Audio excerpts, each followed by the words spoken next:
Please note that this content is for adults only. Viewer discretion advised. If you haven't yet, hit the subscribe, like, and share.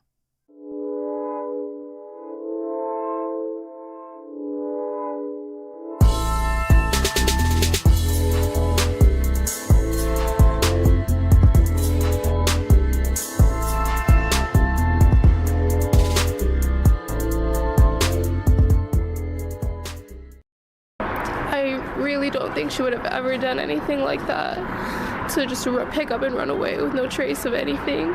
She was really talkative. She's nice, but just to see what happened and how many cool people we have in this world is really devastating, because she was only 13 and she lost her life at a young age. Nobody expected that something like this would happen, and it was like a hole is missing, because everybody at school, even they're sad. On Monday and Friday, teachers were crying. Everybody's sad about it, so to get justice, it would there's still gonna be a hole in people's hearts, but it might close it a bit more just if there's justice.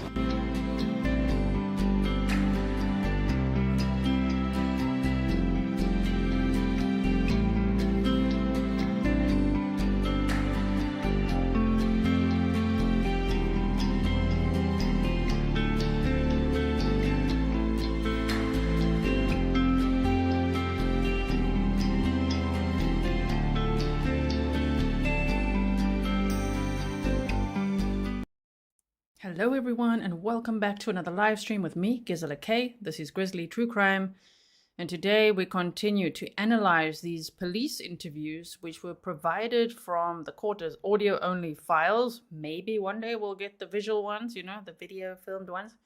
There should be one or two out there, but for now we've been analyzing this, all the documents, all the audio files, all the photos and things that I received from a FOIA request, which was made in April.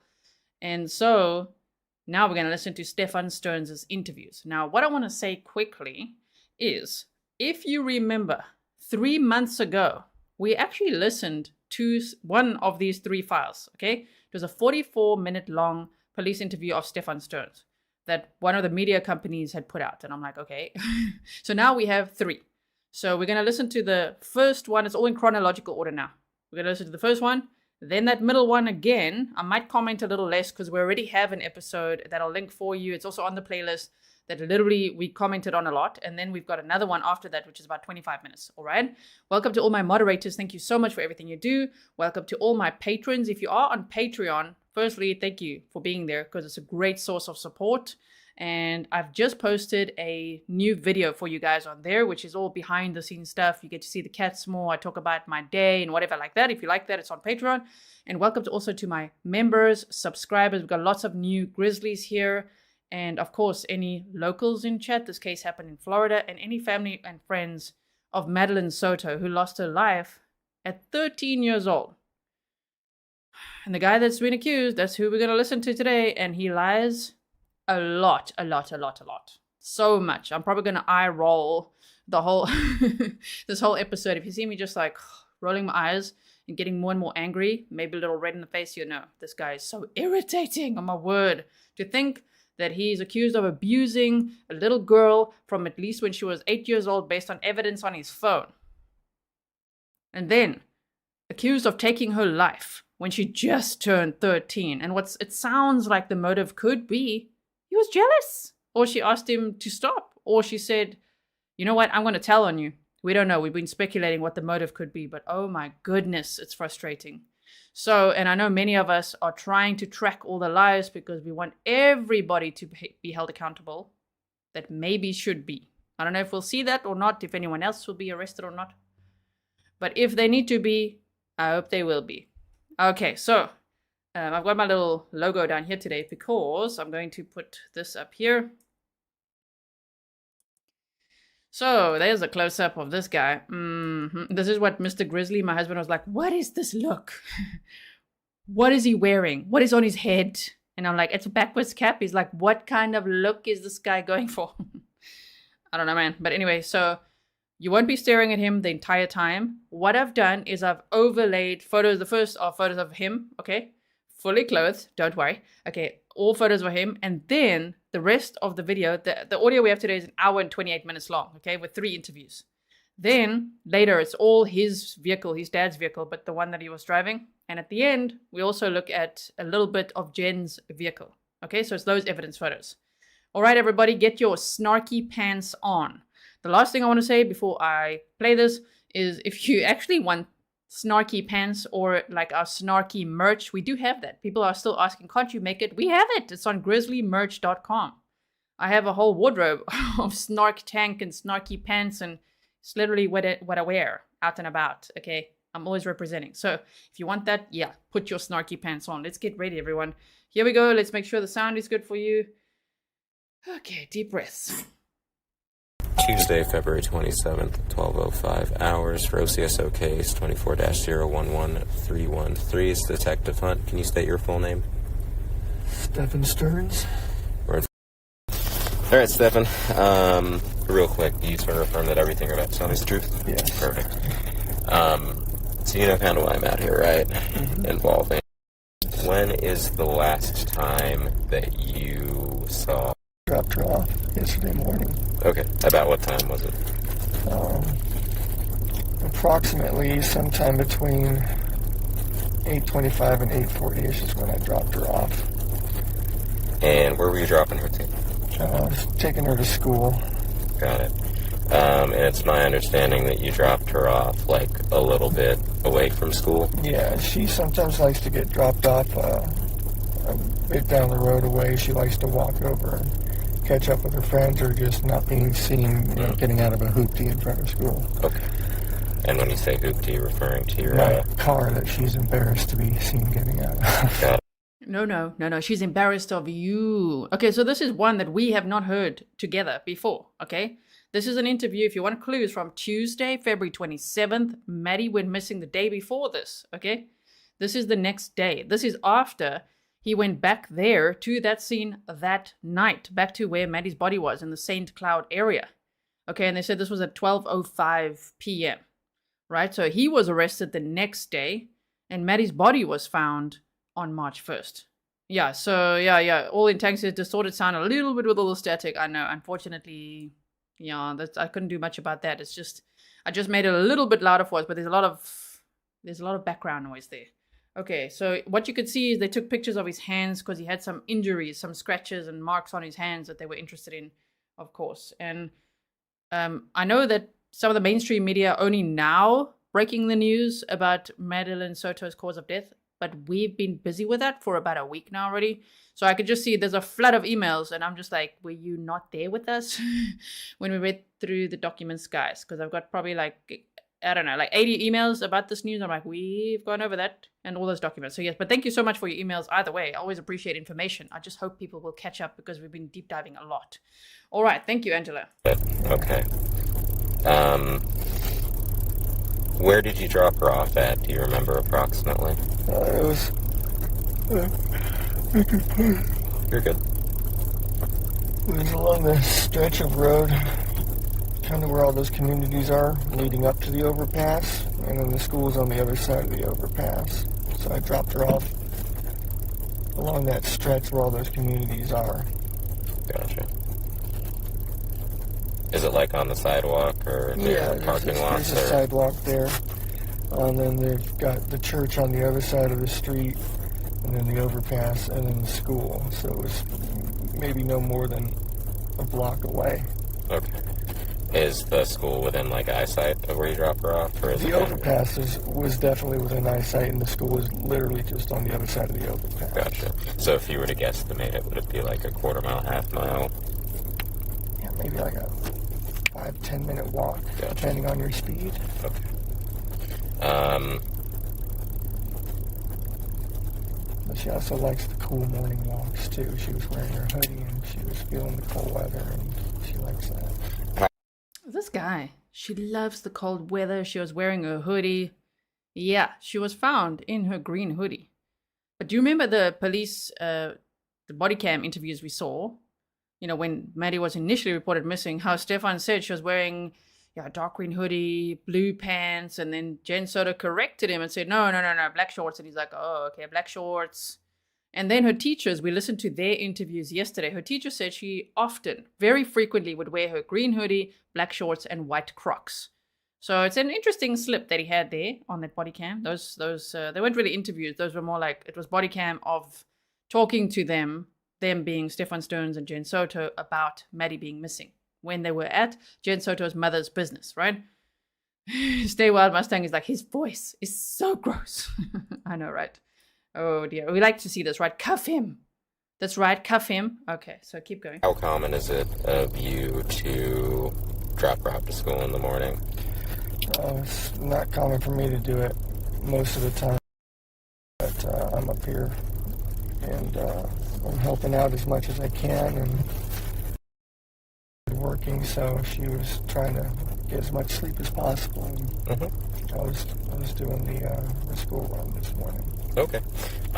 Do you live here? Do you live somewhere else, or what's that look like? I live here, but I split my time between here and my parents' place down south in Northport. They're getting on in years and they need some help. Got it. Okay. For how long have you lived here with them? Oh gosh, years now, a couple of years maybe now. Okay.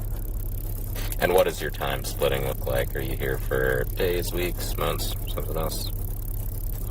Weeks at a time, yeah. Oh, this guy's just like yawning. Weeks, yawning. Oh, are you so tired from going to look around the area where you put a teenager's body? Like, what the hell? This guy's just like yawning. He's so chilled. What? Okay. But also, he says he splits his time, between Jen's house and then his parents, who are like elderly. And throughout this, every now and then when he talks about his parents, they're like, they're old and deaf. And I'm like, oh my word. And they're not that old. Okay. I don't know the exact age. We can actually work it out. It was on the divorce documents. I think their date of birth was on there, but never mind. The point is, they're not that old. He makes them sound ancient. What an insult. He's like, they're old, they're deaf, they're making end of life plans. And also, isn't it interesting how he says that he spends weeks there at a time? When they asked Jenn Soto the exact same question, she said days, usually days, but this time he's going to stay for a week. And they say, how long have you been living there but with your parents? He's like,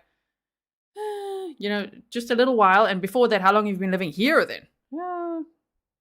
Couple of years. Oh yeah. The question was about the parents. Couple of years, just a couple of years. Couple of years. Bro, you've been living there pretty much your whole damn life. 37 years old, living at home. And then spending some time, of course, also living with Jenn. Oh my goodness. But he's just such a good guy. Splitting his time between helping out with school runs and walking the dog and helping out with elderly people. Yeah, right. Okay. And so, I guess, when did you arrive this block of time that you were here?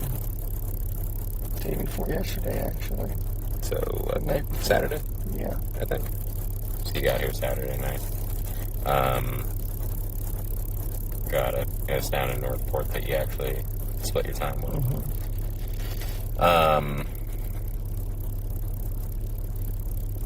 When did you start splitting your time between here and Northport? A little while ago, my dad, I was working at Disney for a while, and my dad was coming up and getting lunch with me. Started discussing how, they're getting on in years and they're going to need some help soon, and they'd really need me to come back down and help them out. And, was that this year or last year?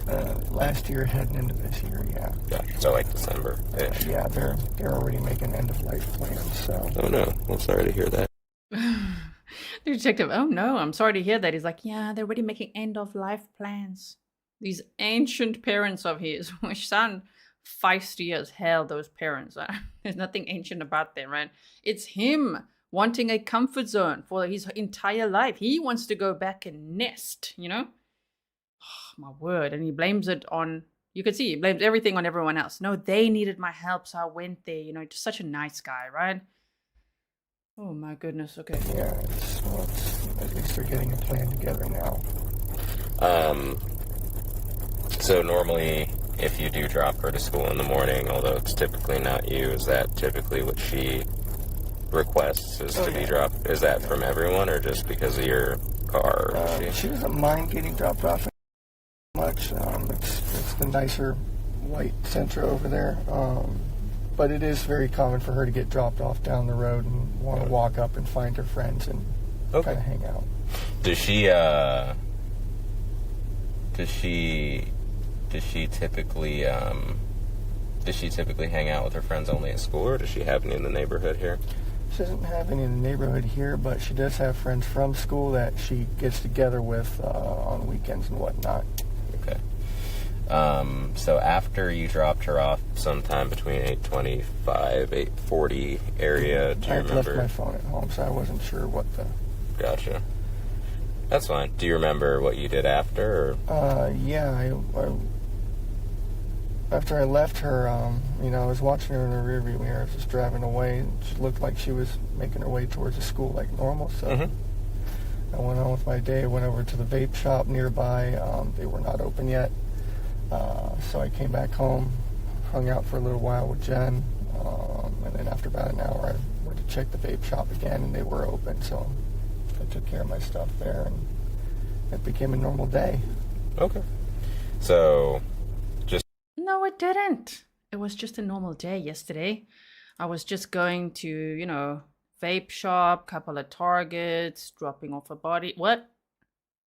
Like, oh my word. Also, thank you to Grizzly Cat for finding some more pictures for us of beautiful Madeline Soto. I hope they will be full justice for her. I know that everybody that's watching this case, we're all very invested. We're always invested in cases. But we really want to see justice, full justice for Madeline Soto. And if that means arresting her mother too, if they have the evidence for that, they obviously don't right now because she's not in cuffs right now, then let that be. If it isn't, it isn't. But then then Stephan, the only guy. Okay, full justice for Madeline Soto. They are seeking the death penalty against him. So, yeah, okay. He went about his day. It was totally normal.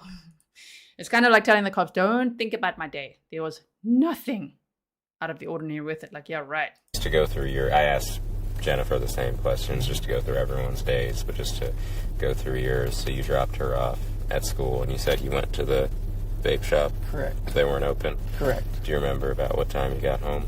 Got home around maybe 10:15. Gotcha. And was Jennifer here? Yeah, Jenn was here. She had been sleeping in. Her new work schedule has had her kind of messed up, so she was trying to sleep in as much as possible. Gotcha. So when you got back around 10, she was just waking up. Yeah. So we hung out for a little while, chit-chatted. Then I went and checked the vape shop again, got my stuff, came home again, hung out for a little while. We talked about maybe, doing some BJ shopping or something after we picked up.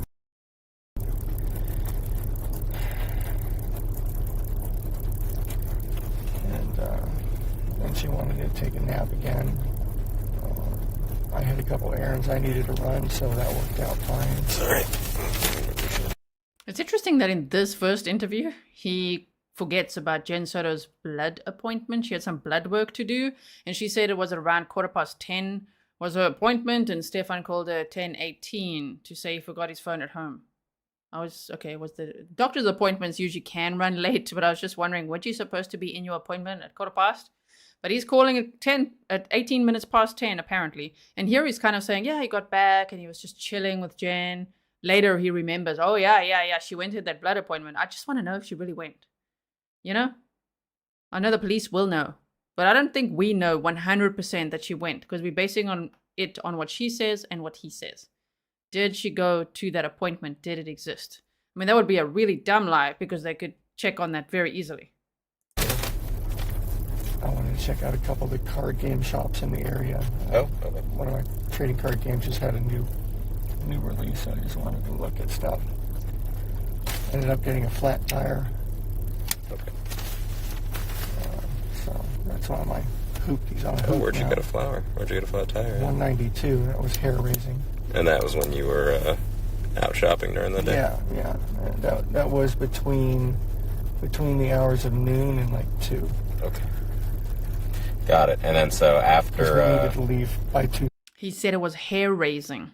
I'm sure it was, because while you were out there, you were trying to hide Madeline Soto's body. Oh, you got a flat tire and somebody saw you. Then they saw the press conference and they called it in. Then they went to that area and guess what? They found what you did, allegedly. Okay. 30 to go get in line and get ready to pick up Got it. So you guys went and picked her up together? That was the goal. Yes, I was going to go with them, but I ended up getting a flat tire, so she so left. you couldn't. Yeah, I got back literally 10 minutes after she left, apparently. Got it. And so forgive me, I missed something. I kind of missed it in the middle of there, but you got back home around 10. You hung out with Jenn, and then y'all just kind of hung out, and then did you separate to go shopping, or? She took a nap, and then I went and ran my errands.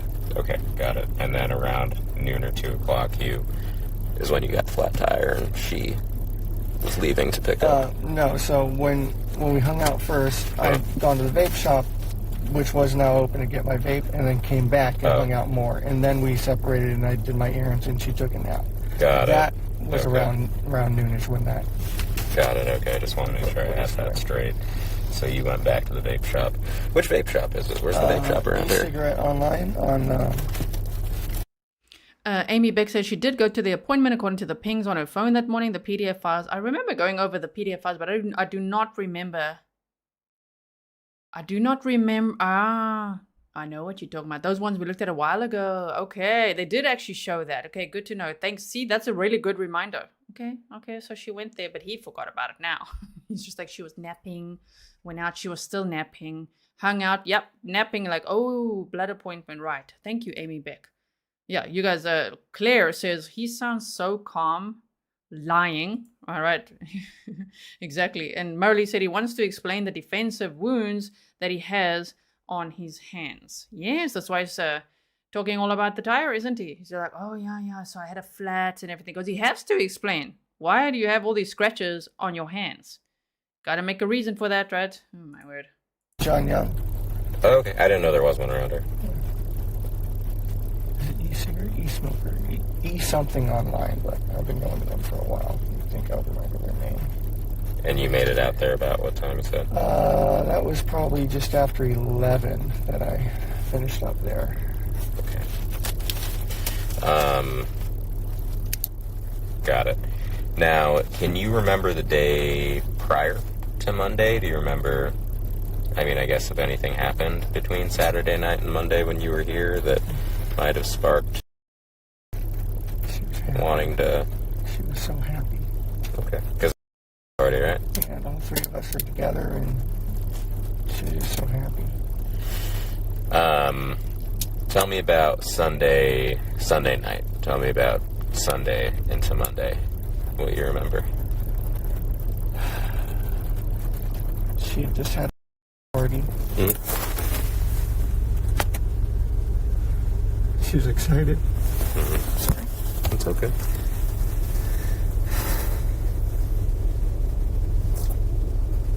Just talking about crushes. You're seeing. Sorry, what? Talking about crushes. Did you hear that? I had to listen to that a few times today. I'm like, what? Did he say crushes? He said crushes. She was excited. Talking about crushes. So she was talking about crushes. You see that? That's part of the motive that we speculate. That he's a jealous little boy living inside a 37-year-old man's body. Oh, my word. And that could be one of the reasons that he would kill her, because he's so jealous. He's like, no, like literally no one else can have her. That's just how it is. That's a speculation, okay? So I'll go back a few seconds here so that you can hear it again. Just listen to how he says it. Let's go back to like 30 seconds. Yeah, listen here. Tell me about Sunday into Monday. What you remember? She had just had a party. She was excited. Sorry. It's okay.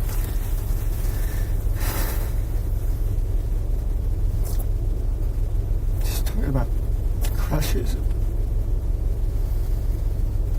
Her singing that was coming up, and he wanted me to come see her sing.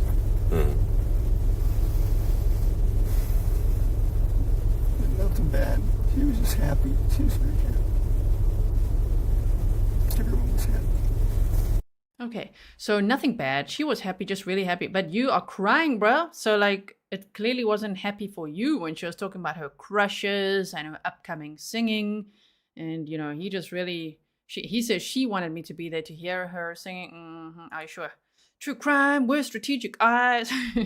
I've been showing everyone the shout out that you gave me yesterday. It's like the best one I've ever seen. Thank you so much. You said, indeed, that's what I'm thinking too. He's jealous. I mean, I think it's like difficult to comprehend that this 37-year-old man, who is an accused predator, groomer, and now accused killer, that his motive could be like, whoa, because a lot of people think, what if she was pregnant? That could be one speculation, right? However, what if it's just that he was jealous?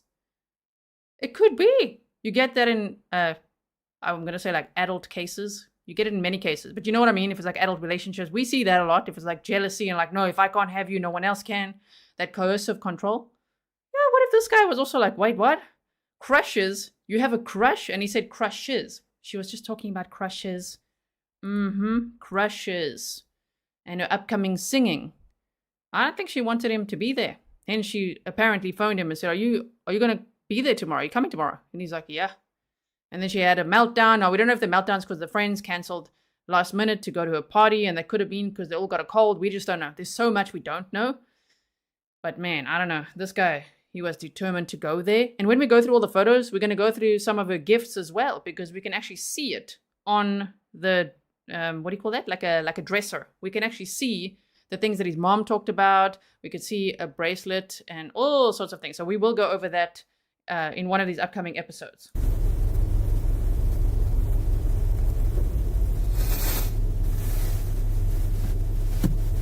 Nothing out of the ordinary. I can't remember anything particular that happened. I showed her the movie Sister Act. Ah, okay. She was singing so well, I told her she reminded me of the choir. When they got their stuff together and started singing better, I wanted to show her. Gotcha. So Sunday night, how do you decide, like, who's going to get her ready for school in the morning and everything? I take her to school in the morning so she can sleep in as much as possible. Okay. And I agreed. Done the school run a few times before. It's not usually my forte, but I don't mind helping. And so Jennifer shared with me, typically you normally sleep in the upstairs guest bedroom. Yeah. And then she will sleep together in her own bedroom. Correct. But Sunday, so Jen could get better sleep. She said she sent you both upstairs, correct? Yeah. Gotcha. Okay. Do you remember about what time you went to bed and woke up? Bed, probably 11, quarter after. Wound up after her party. And we were getting up really, really early so we could make good time getting out of the door, so we got up around 7. Now, what time was sunrise on that day? February 26th of 2024. 6:47 a.m. So I do believe him when he says, yeah, we got up early. We had to make good time getting out of that door because the police believe she was already deceased in the vehicle at 7:35 a.m. So I think that he may have murdered her somewhere in the middle of the night. I would speculate, somewhere between 2 and 4 a.m. if I had to guess, right? Just based on the previous, the CSAM charges, the evidence, the times that he would usually do certain things, all of that, like, I'm like, ooh, that 2 to 4 a.m. is pretty scary time, right? And, I mean, he did so much washing that day as well, and you can actually see in Jenn's room a whole pile of towels that look like they've just been washed. There's, like, bedding, there's all sorts of things there, and the roommate saw Stephan washing certain things, so I'm like, yeah, I do believe him when he says, yeah, I got up at around 7. You mean more like 6:30, right? Or even 6 to, I don't know, do all kinds of things. I think it's very sinister. I also have another theory now. I really think that Stephan sent Jenn upstairs. I don't believe them, and I think it's the other way around. And it's based on looking the whole time at these evidence photos that we're still going to go over. I think everything happened downstairs. I still believe that. And on top of that, the reason why is because I think he sent Jenn upstairs and said, listen, you've been working so hard. You've been training, not sleeping very well. You go upstairs. I'll take care of everything. I'll be here with Maddie in Jenn's room is what I believe. I'll be here with Maddie. I'll take the dog on a walk. I'll take her to school. Meaning that the only people downstairs would have been Stephan and Madeline Soto. So that's my theory. We'll go over the photos at some point. I'll explain more, but I'm like, ooh, I think she was up there when she's like, I heard him, you know, with the dog, trying to get a leash on the dog. You heard him from that room upstairs. That's what I think. And there's only one pillow upstairs, one little sheet. There may have been more blankets. Maybe he washed it, carried it down. So the theory could work both ways, right? But I think that she was sent upstairs. Maybe even with Maddie's phone. Maybe to charge the phone. You know? Because the phone did go up one flight of stairs. I don't know. It's just, I think that Jenn was sent upstairs and he was with Madeline downstairs. And it was him watching his sister act with Madeline. And something happened in the night. And Jenn was sleeping blissfully. Honestly, that's what I think happened. And then I think she has more knowledge than we think. Maybe about the abuse. But about the murder, I don't know. Unless she's like, what happened? Like, what happened? And then maybe he told her. I don't know. Okay, let's keep going. Yeah, y'all left pretty early. Yeah. Okay. Did you see Jenn at all in the morning? Or was she still asleep? Yeah, I saw her a couple times. I was in and out of her room talking to her. Got it. Okay. And that was before you left around, what time did you leave? About 8:30? No, earlier than that. We made such good time. I mean, we were so impressed. We made such good time getting out the door. I mean, we were probably out by 7:30, 7:45. Probably earlier than that. But he was already at the dumpster at 7:35 a.m. I really think, again, I'm just going to elaborate because I see people are talking about it. I think that Jenn went upstairs, locked herself in that room with all the locks and things. She was probably in there sleeping blissfully. And then she heard, you know, the dog in the morning. She heard people downstairs. She kind of heard them in the kitchen. Not too sure who. Yeah, that's what makes sense to me now. I'm like, oh my word, she was up there. And she was probably up there until she had to get up for that doctor's appointment. And all of that. So no wonder downstairs, even still the crock and everything, maybe he just carried Maddie out of that home, because in documents they say that Madeline, there was one little paragraph we read the other day where they say that she left the home deceased. That's what they believe, right? So we still don't have any other clarification on that. But if Madeline was murdered in the home, then I think Stephan would have dressed her that morning because she was wearing jeans, you know? So he would have, after whatever happened, he would have had to dress her in jeans. He would have had to dress her, you know, for school that day. And he would carry her out. And she had clean socks, right? So maybe one crock fell off. The other, you know, maybe he picked it up or whatever later and forgot about the other one. Because one crock was in the trash, right? To me, the only thing that makes sense is it's kind of now like, oh, so it's like Stephan downstairs with Maddie and doing all this creepy stuff with no one else really there, right? In the hours of the night. There he is. And we know, right? Based on everything we know, if Jenn is given an opportunity to nap, oh, she's gonna nap. Like, you go and relax, sweetie. You worked so hard. I'll take care of everything. She must have been like, thank you, right? Okay. Because we wanted to get McDonald's breakfast. We'd been talking about it anyway. She ended up not wanting it after all. Got it. Any trouble at all recently at home? No, not recently. No arguments that you can remember between her and you? Anything that's upset her? Not for a while.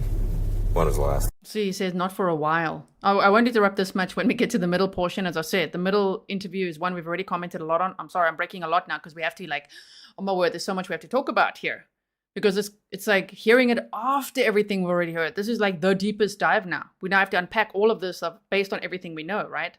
So, I mean, what child is going to refuse McDonald's? Tell me. He's just like, no, she didn't want it anymore.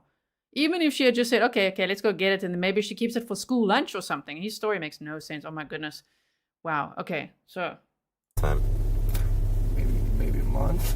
You know, typical, you know, mood swing stuff. You know, she has some pretty bad PMS when she gets it, and being a teenager on top of it doesn't help. Yeah. I know all about it.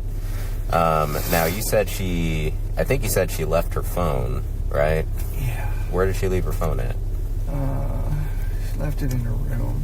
She's ADHD. So am I, for that matter. Oh, yeah, so you left your Mom. phone too, huh? Yeah. So we try to be on top of her about that, not forgetting things, but we're also a bit forgetful too. Got it. Yeah, bad wording there, bro. It's like we try to be on top of her with forgetting things, but like we also do it. Right. So Luna Lady said if Jenn was upstairs, why the noises? Because she was upstairs. She went upstairs and you said the roommate heard at 2:30. Maybe she was getting up and, I don't know, getting some medication or putting something on the table or whatever. I don't know. But maybe Jenn was upstairs, right? And then you said Andy's toys were upstairs. I now think that toy might be a hairdryer.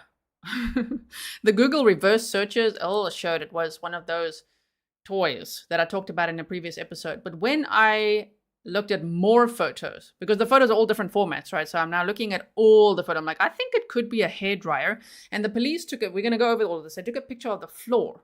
And I'm like, what are we looking at, guys? Like, what is this photo?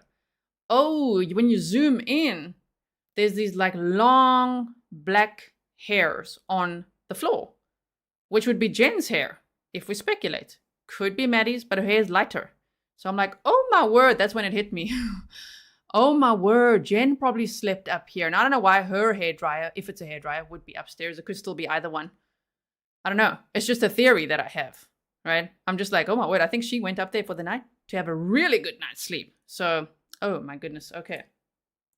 But yeah, it's not uncommon for her to forget everything. That She leave it in her room or in the she left bedroom? it in her room. She must have been grabbing her shoes or a hoodie or something and set it down, and that's just how it goes. Okay. Got it. Gotcha. Is it typical of her, I guess, to forget things like that? Yeah, very, very typical. Cool. Got it. All right, man. Well, I mean, you know her better than I do. Is there anything you can think of that, as someone who doesn't know her, that I might be missing out on here? Like somewhere she may like to be, or somewhere she... Everything that everywhere that we think she could possibly be, we've checked. And I mean, literally, the whole family is just... So you know that the deputies found the video from the church last night of her in the parking lot. We heard that they saw someone. So can you think of a reason that she might have... So I'll go back so you can hear that whole sentence. Did you hear Stephan's reply? We heard that they saw someone. The police officer asked, so I'm sure you've heard, but we saw this video from the church of her. Like the way he words is implying that it's Maddie. Stephan knows it's not Maddie. So he says, we heard they saw someone. That's very telling. He's telling on himself. He's self-snitching, as Bruce Rivers would say. He's self-snitching where I heard they saw someone. Oh, so you know that it's not Maddie. My goodness. Okay. Don't worry. We'll go more into my theory. And I don't often share my theories online, oh my word. But my theory, looking at the photos, I want to know what you think when we go over it. That'll be a separate episode, okay? I'm going to go back a few seconds so you can hear this all in context. Listen to how he says it. Her that I might be missing out on here, like somewhere she may like to be, or somewhere she... Everything that everywhere that we think she could possibly be, we've checked. And I mean, literally, the whole family is just... So you know that the deputies found the video from the church last night of her in the parking lot. We heard that they saw someone. So can you think of a reason that she might have gone and waited in that church that's across the street for a couple minutes before she would have headed back off to school? No. I mean, she had time to kill, so I don't know. She said she was going to hang out and find her friends, but when I left her, she was on the other side of the street, rummaging through her backpack and just kind of moving towards the school area. So. Nah, bro, that was you rummaging through her backpack, covering it in, I don't know, paint, clay, who knows? It looks like paint to me. Still, it looks like paint. You were the one rummaging through her backpack. And you know what really bugs me about his little story there of like, I was looking in the rearview mirror and she might have been looking for her headphones. Jenn says maybe she was looking for her phone. At some point he actually says, I think she was looking for her actual phone. Yeah, if that's the case, wouldn't you just slow down the car and be like, oh crap, don't worry, I'll go get it for you and bring it to you or whatever. Because why would she want to be without her phone? So I know there's stories, no, she was very forgetful, she forgot her phone. I don't really believe that. maybe she did, but most kids, and actually most of everyone today, is attached to their phones, right?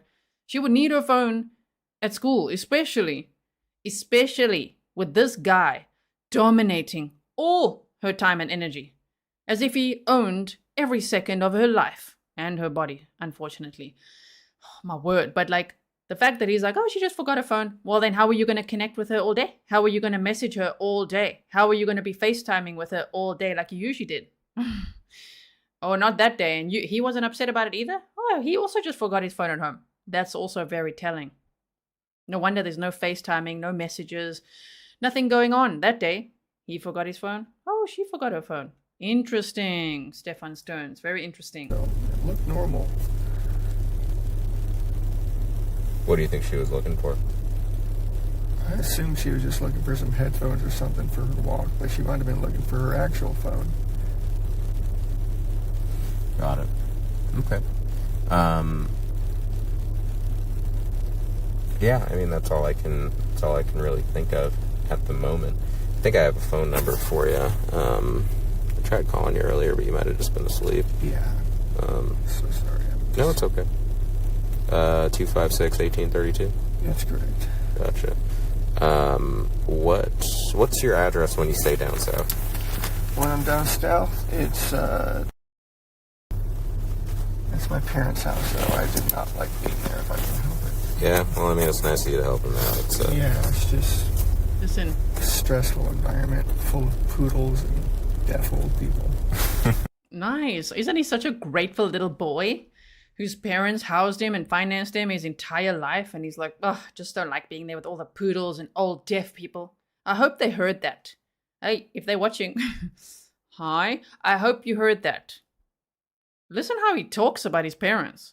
The ones who financed his entire life, literally let him stay there and just in his room all day, didn't really need to get a job, shame, all that. Yeah, he's like, oh, poodles and old deaf people. Nice. Frankie said it makes sense that they would mislead law enforcement by saying they went upstairs to sleep if they know it happened downstairs. I also think, and thank you, Frankie, I also think it's shame. I think Jenn might feel a lot of like, oh crap, no one's going to understand. Because she said to the police, yes, it was a selfish move. It was a selfish move. I needed sleep. It makes no sense that she's going to kick Maddie out of the bed because now she's got a headache. She's going to kick her out of a king-size bed to go and sleep in Maddie's room. You see, there's a half-truth there. She says no. She sends Stephan to sleep in Maddie's room, makeshift room. Then she kicked Maddie out. One of her stories is she got a headache and she kicked Maddie out as well to say, go and sleep there. That's what Deborah Stone said. She was like, the story makes no sense because why would Jenn kick them out to go and sleep in Maddie's makeshift room, like on a single bed? That's why Jenn, you can tell from what she says there to Deborah and what she says to the police, there's a bit of guilt, there's a bit of shame there of like, oh crap, I was very selfish that night and needed a good night's sleep, even though I know that it's not right for them to sleep in a room together. However, Maddie just had her birthday party. Stephan came bearing gifts. They were probably watching Sister Act. She probably came home and he said, hey, sweetie, don't you worry. You go upstairs and have a good night's sleep. She doesn't want to tell anyone that. Can you imagine? She'll know how it's already going wild online. Imagine if she could tell law enforcement and the world, I actually went upstairs to get a good night's sleep and close the door. And I left my 13-year-old daughter downstairs with my ex-boyfriend. Everyone would be going for her from day one. So it's a theory. Surth River, thank you so much. My goodness. So after you dropped time at around 8:20 or so, you didn't to get to the vape shop, do you have to like swing back around at all to where the school area is? Is there any chance she saw your car or something and was flagging you down? Or No, I basically just turned around right there. okay, so there's no chance she would have like seen you from that church parking lot when you were swinging back around to the vape shop? I would have already been gone at that point. Okay, got it. Yeah, I mean, at this point, I'm just trying to figure out, what might have caused her to go there and then what caused her to leave. Because I think she did stay there till about 8:50, just before school starts. When does school start? 9:30? 9:15, I think, is the latest that they should be there by. I think it starts around 9:20 officially. He says he thinks it starts around school, around 9:20 officially. Hey, Jenn Soto said 9:28. I'm like, that's a very specific time for school to start. Does it? 9:28. I'm like, wow, okay. I don't know if she's trying to sound specific or if it really starts at 9:28, but okay. Also, you know what's interesting about the whole she forgot her phone? Really? Because her friend, one of her best friends, said that Maddie would text her every morning. When she woke up, she would be texting her. And that morning, the friend knew something is wrong because she's not receiving text messages from Maddie like usual. There's no way. His story makes no sense. These people, okay, these alleged, I have to say alleged for him right now, but alleged killers, right? They forget about the entire network that their victims have. They've got friends, they've got family, they've got people that are going to say, no, that's not right. I know her very well, and this is her normal pattern. Yes, okay. So Slim Life says, do we think Jenn was involved in the killing? I don't know. I don't personally. Sometimes I think so, sometimes I don't. Sometimes I think she actually did it, sometimes I don't, so it depends. Right now, based on my theory, I think Jenn was upstairs sleeping very well, and everything happened downstairs. So right now, I'm looking at this guy. And so are the police, of course. He's the one in cuffs, he's the one charged, and he's the one facing the death penalty. Gotcha. Is she familiar with that parking lot at all? Is that somewhere she hangs out? Or? A lot of the kids will sort of rendezvous there before heading into school. Gotcha. Do you recall seeing any other kids walking in the area when you were dropping her off? We were early. Earlier than usual. She was confident that it was fine. She was just going to hang out and wait for her friends. Okay. Did she mention that to you at all? Or did she say anything? I asked her, because we were a little early. We still had some time to go. I said, you want me to wait with you? She said, no, just drop me right here. I'm going to walk up and find my friends. Okay. The detective's like, okay. You can hear he doesn't believe him there because it makes no sense to say we were really early, like over an hour early. But, Maddie was just going to walk over and find her friends. How would she find her friends when there's no one there yet? Because you're so damn early. Why is he so damn early? Because he committed allegedly a murder. You have to get that body out of there before, sorry to say it like that, I just want to make the point like logically like this. Before sunrise, before anyone really sees you, before the roommates wake up, because they said they normally leave it around, I think this is 7:45 in the morning. Yeah, he got to get out of there. He cannot be around there when the roommates are downstairs eating breakfast or even leaving and seeing him and being like, what the hell's going on? Or even seeing Maddie and try to wave at her. No, that guy had to leave early, right? Also, just please know, okay, disclaimer, it's just a theory that I have right now. Obviously, as we receive more evidence, that theory could change. I mean, my theory has actually changed quite a bit, although I've always had a gut feel about downstairs. Everything happened downstairs, in my opinion, okay? However, it's just the logistics of the house, what was happening that night, that still bothers the crap out of me, which is why I'm like looking at these photos all the time, trying to find clues. And the more I look at them, the more I see, so we'll go over them together soon as well. Not in this episode, but soon. Okay. Which is something that she normally does anyway. It wasn't out of the ordinary, and I agreed to it. Seemed like she was making her way towards the school, and I went on with my day. All right. Well, I appreciate you talking to me. I'm going to go ahead and end this. 12:23 hours. Case number 24-11313. Today's date is February 27, 2024. The time is 19:16 hours. Okay, 1916. Let's put that up there. And also know that this is the one, February 27, 2024, 1916. Wait. So 7:16 p.m. There we go for you. Okay. We have listened to this one before. It's on the playlist, okay? So you should find it there. All right, if you just look at it and maybe you can see the commentary there. I wanted to play it again today so we can listen to all of Stephan Sterns' interviews that we have right now. I don't know if there'll ever be more released, if there were more, but I want to listen to all of them because, as we've now received new information, lots more documents. Maddie's cause of death, which they say was strangulation in the home because one of the documents says she left the home deceased. All of that. There's so much new information that we've recently received that I think it's important to listen to it again. I do also want to say, while I'm interrupting right now, that if you haven't been noticing, I have been uploading videos. Some people are confused, like, why are you uploading this again? Because it's no commentary. See, I interrupt here a lot. It's not for everyone, okay?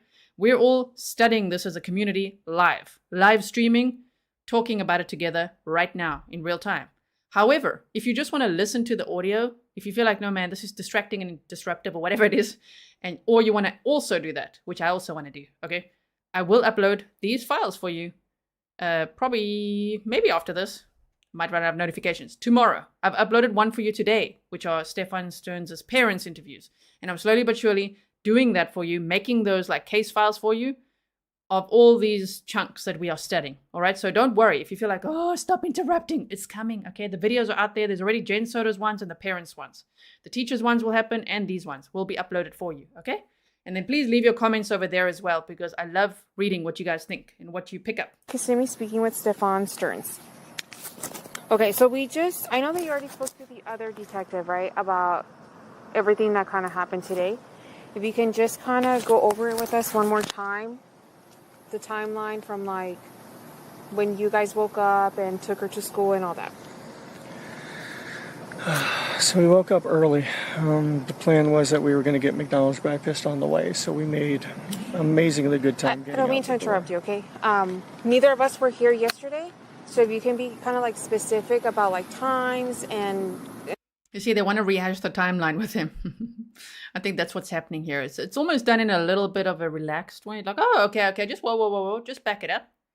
You make as if, like clean slate. We've never heard this before because this detective didn't. She wasn't there last time. It was the other detective. So she's like, don't assume that I know the timeline. Just tell me what happened that day. Quickly, someone said... wait, let me see what your handle was. I missed a comment. Grunstruck said, how much did Madeline weigh, I wonder? 110 pounds, I believe, which is like 49 kilograms. I'll double check, but I think that's what it was. And stuff like that, okay? Woke up around 7:15, somewhere around there, which is an early start for us, but we had talked about getting McDonald's breakfast beforehand, so we wanted to make good time. We did make good time. We got out the door maybe 7:30ish, 7:45ish, maybe. Got over to that area. She was asleep in the car most of the time, just snoozing until we got there. We got to McDonald's. We're close to McDonald's. I said, "Do you still want it?" Wasn't interested in the McDonald's anymore, so we continued on. And she wanted to be dropped off a little down the ways from the school.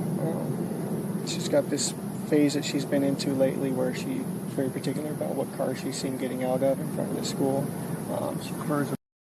My cars are, I guess, kind of hoopties. I get it. It's an image thing. But that was sometime probably between 8:20 and 8:40-ish. Somewhere in there. It was along this stretch of the road that on the right side that has all the communities on it before you get to the overpass. You could see the overpass from where it was. So it was on that side, on that stretch of road, and that's where I dropped her off. And she said she was going to go wait for her friends. She was going to go find them and hang out and wait for her friends. And I asked if that was going to be okay. She said, yeah, it's fine. Kids get dropped off early enough as it is, so it's not totally unusual for that to happen. It's just not usually that early that I drop her off. I do school runs every once in a while for her. I said, okay, let her out, have a good day, love you, thanks, love you too. And I turned around. That's very important to note, that Stephan Sterns wants the entire world and police to believe the very last words that they know Maddie said was, love you too. Now, if you think of that from the possessive, coercive, jealous predator that he seemed like he was and what he's accused of doing, that is like, it's actually so frightening to think that that's what he wants us to believe. That he said, love you, and she said, thanks, love you too. It's a lie. It's his little fantasy story. There's no way that she said that, right? And also because she was already deceased, okay? With this little storyline that he's got here. The timeline, not true, all lies. But wow, yeah, Stephan said he never mentions Maddie's name. Always she, distancing language. Yeah, good spotting, Stephan, yes. I was driving away and was watching her in my rearview mirror to make sure that she was going where she was to go. And she was moving in that direction, but she was rummaging around in her backpack or something. what I assumed was probably headphones or something like that, but I find out later that she forgot her phone here, so she may have been rummaging for her phone. But she was still kind of making her way towards that direction, so it looked okay. It looked like any other day. And I just continued on. Okay. When you said you dropped her off, like, in the area, kind of like where exactly did you drop her off? So if you pull down the street going towards the school, you've got that whole strip of communities on the right side there. It was in that stretch of sidewalk there. We pulled in and maybe about halfway up the street or so, and she was like, right here's good. Was it like in one of the apartment complexes, the church? Not in, it was outside one of the apartment. It was just on the sidewalk on the side of the road there, just like a tuck and roll, you know? Okay, so like if I were to be on the road, where, With the maps. like, what do you remember seeing that you dropped her off at? I remember the overpass was up ahead. The sidewalk was on the right, row of trees. There's, I think, a median in the middle. And then there was another community maybe across from that before you get to the church. So it was like before the church. So Town Loop Boulevard's that street that connects to the school. Yeah. Is that the street that you... Is this, which one? So that's Town... No, he doesn't know. He doesn't know at all where he was going. So, by the way, these pictures in the background are all of the dad's vehicle that Stephan was driving. The one that he had Madeline Soto strapped into in the front seat. And at 9:40 a.m., after going to the school, the church, around that area, doing some loops, going back to the complex, going back out, still with Maddie in the front seat. Then he went to a building, went to the second floor, and moved to a body. That was caught on camera. We don't have that footage. Caught on camera. That'll probably be shown in the trial. Moving a body from the passenger seat into the trunk, and then he went back home to chill with Jenn for a little bit. Probably around 2 hours or so. With Maddie's body in the trunk. Or as we'd say in South Africa, the boot. So anyway, this is the vehicle, okay, that you see in the background the whole time. Later, it switches over to Jenn Soto's vehicle, which is white. It's a white Nissan. This is a silver Lincoln. Okay, so all these pictures, you see, that's what it's from. Okay. Loop Boulevard, right? That's Town the Loop, one yes. that... And where's the school located here? The school's right here. School's right there. Okay, so the school would be on the left in this case. Here's the overpass So you guys I was came from talking this side? about. Yeah, we Okay. came from Town Loop, I think, which is Town Center. Yeah, so we made a right here and then pulled somewhere about. So you came from Town Center and turned onto Town Loop. Yeah, where's the church? Is this the church here? There is would yep, assume so, that's the yeah. church. Okay, so we weren't up to the church yet. So we were pulled onto here, and then we pulled maybe about halfway up here, and I dropped her off somewhere in this area here. And she walked from there to the school? Yeah. It's a pretty long way. It's maybe a block or so, but it's not out of the ordinary for her. She likes to do that sometimes. She likes the cold weather. She was wearing her hoodie. She likes the cold walks. So you dropped her off near Lilac? Does that sound right? Yeah, it wasn't at a cross street. It was just a bit of the sidewalk there. You know, I see a lot of people asking, like, catastrophe. That's a cool name. You said, did the police ever identify the person shown in the church video? I don't know. They haven't specified that they identified that person. But a part of me from hearing all this thinks that it was, like, something they said, because they described it to Jenn's sister. So maybe there was a video, like a grainy video. Maybe there was, but a part of me almost thinks that the police were like, like just testing what, I know it was early days, but what Stephan and Jenn would say. You know, like, oh, we saw on a video at the church, yeah. You know, to pass on that information, because obviously from day one they were red flagging them, because in 2 days Stephan Sterns was arrested. He was already arrested on the 28th because of evidence they found on his phone. And then, of course, it took 2 months of investigating to actually charge him with murder. But sure, it's just interesting to think about that. But no, they didn't say who that was, and I don't think they would, because it would obviously be a minor, right? Shame. If it really is someone that was caught in that video at the church parking lot hanging out until, I think they said 10 to 9 or so, shame. That person must be like, what? Probably never going to do that again. So did you merge into the sidewalk, or did you stop in the middle of the street, or... I just pulled over to the sidewalk there. Let her hop out. How often do you drop her off? This might be the 5th or 6th time I've ever done it. Okay. And when you drop her off, where do you normally drop her off at? Normally down the street from the school. She requests that a lot. Like the same area or somewhere else? Especially if it's sometimes in the church parking lot, sometimes just wherever she tells us to let her out. Right. D says, I saw the video. It was very unclear. Is it? Where did you see it? Am I able to see it? Can you send it to us? How did you see it? Okay, but don't tell. Don't tell now if you're not allowed to. Whatever. Email me, grizzlytruecrime@gmail.com, right? Okay. As long as it's close, you know.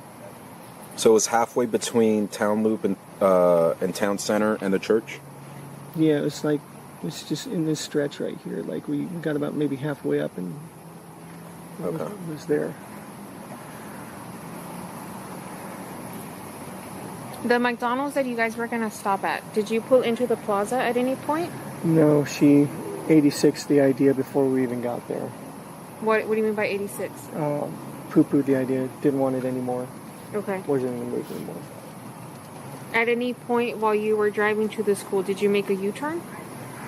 Yeah, I tried to sell her on McDonald's one more time because I was still kind of hungry, but at that point she was also just wanting to get to school. Okay, so where... we turned right back around. Where did you make that U-turn at? Actually, the school park, not the school parking lot, the church parking lot. I pulled into that, turned around and pulled back out. Did a U-turn there and went back to the McDonald's, and she still wasn't having it, and that's when we came back. See, the McDonald's is on the same town loop or town center. It connects to the same road that the school's on? Yeah, so it's like a straight shot. So you guys came from, just so I can kind of get a good visualization, Town Center, and where did you come from, Town Center? Town Center, so where's the McDonald's? I'm so bad at reading these, I'm sorry. So we This came, is all Town Center. So we came across on Town Loop, I believe. Is that the school is that the road that the school is on? No, this is Town Center. So Okay. you said you were on Town Center, and then you made a right on Town Loop, which is the one that takes you to the school, Yes, correct. right? I think you passed it. But what I'm saying is before Town Loop, for Town Center, what street did you take? I'm so sorry. I'm bad with the streets around here. How do you usually get to the school? I just take John Young and then wait till I see the McDonald's and make a left there and then follow that around, and that goes straight into the road that the school is on. Just use the landmarks, and I don't memorize the street names.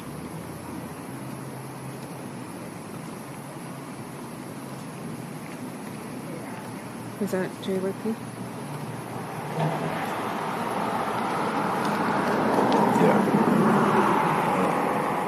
Yeah, so this is JYP.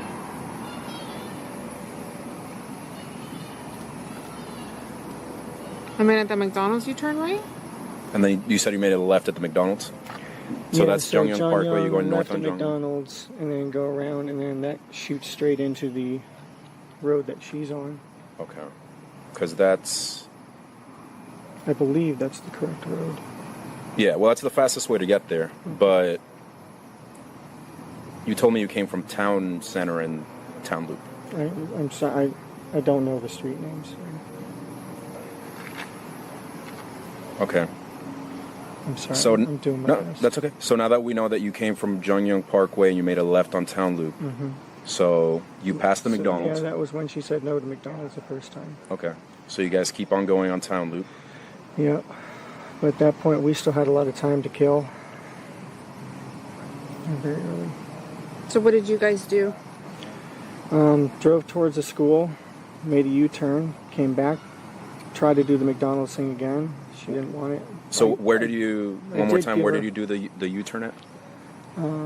It probably was right by the church because it was still way too early for school.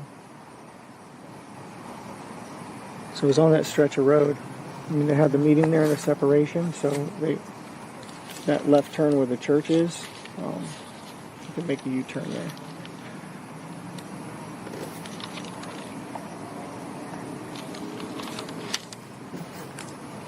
And then after you dropped her off, what did you do?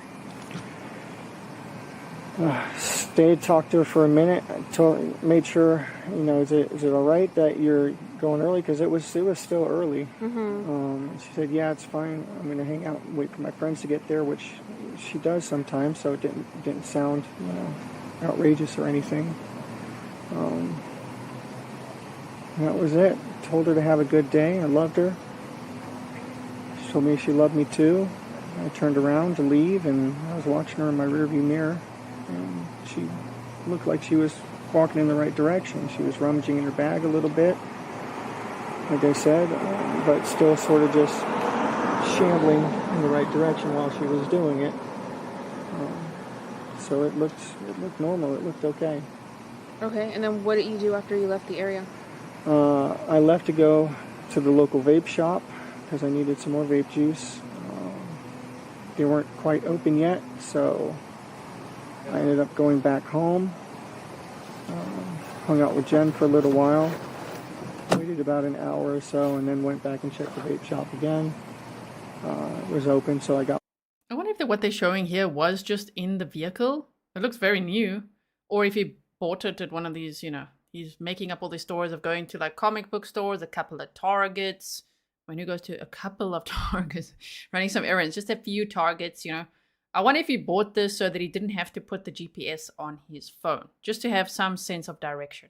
I don't know. Just a question, right? The things that they're showing here, it's like a mag light, and here's a compass, and a few things in here. What I needed there, and came back home and hung out with Jenn again for a while. Do you remember what time you came home? The first time was probably right around 10, close to it. And then I waited here and went back to the vape shop. Probably finished at the vape shop and came back home again a little after 11. Okay. You said the first time that you hung out with Jenn for a little bit, right? Yeah. Was Jenn here when you got here at 10? Okay. I think so. She might have been at her blood appointment. Let me double check. I know she had a blood appointment at some point during the day. It's okay. We don't have to ask her right now. Sorry, everything's a blur. So she might have been here. She might have not have been here the first time. I believe she was here because she was sleeping in as much as she possibly could because she's been messed up with a new work schedule. So she had to be here because she didn't want to sleep in. Okay. I'll double check, but yeah, I believe she was here. And then what time did you say you left again to the smoke shop? Maybe after an hour or so, maybe 11 or so. Okay. And then what time did you get to the smoke shop? It's maybe 10 minutes away, so not long after that. Stopped in and got some juice. And what's the name of the smoke shop? Eastman Broadway. Okay. It's just over off of John Young. It's not far from the school. And then after the smoke shop, what did you do? Came home, yeah. Okay, for how long?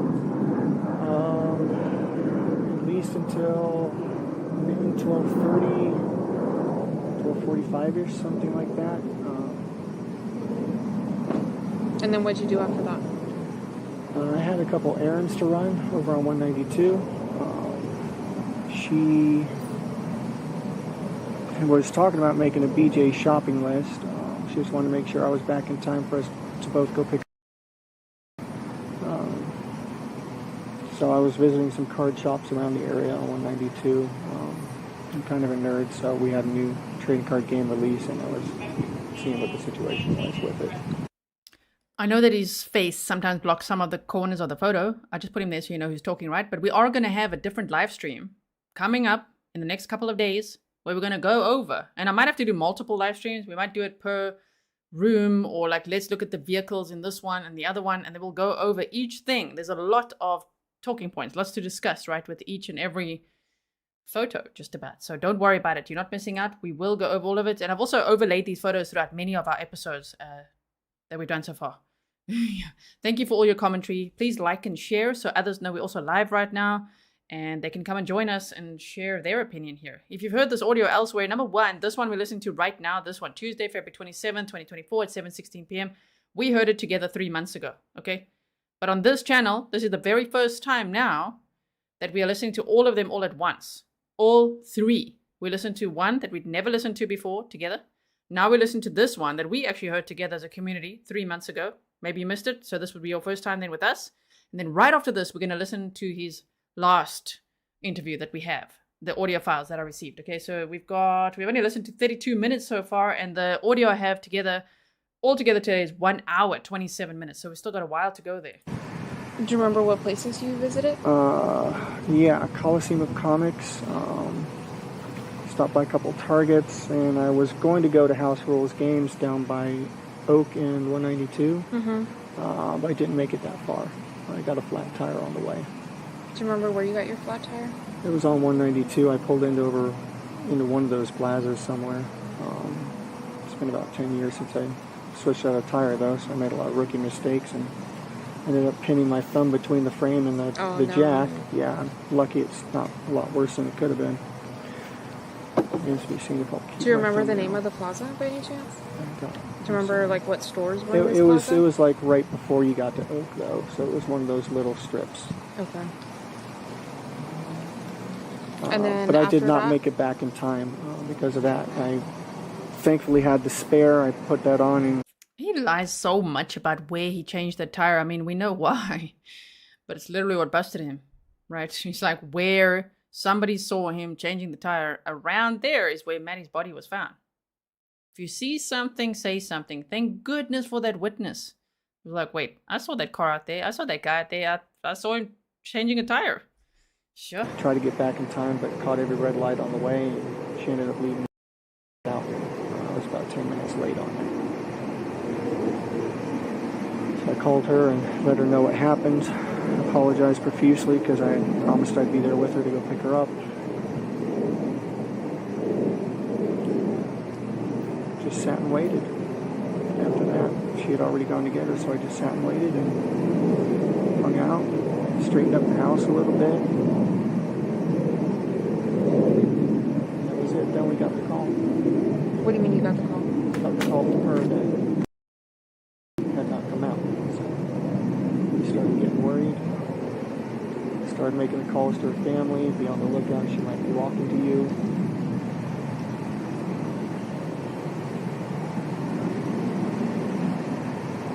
That's just when everything sort of started going downhill. That one was it? Did you check on the map the southbound? The Greenville? I'm not sure where Greenville is.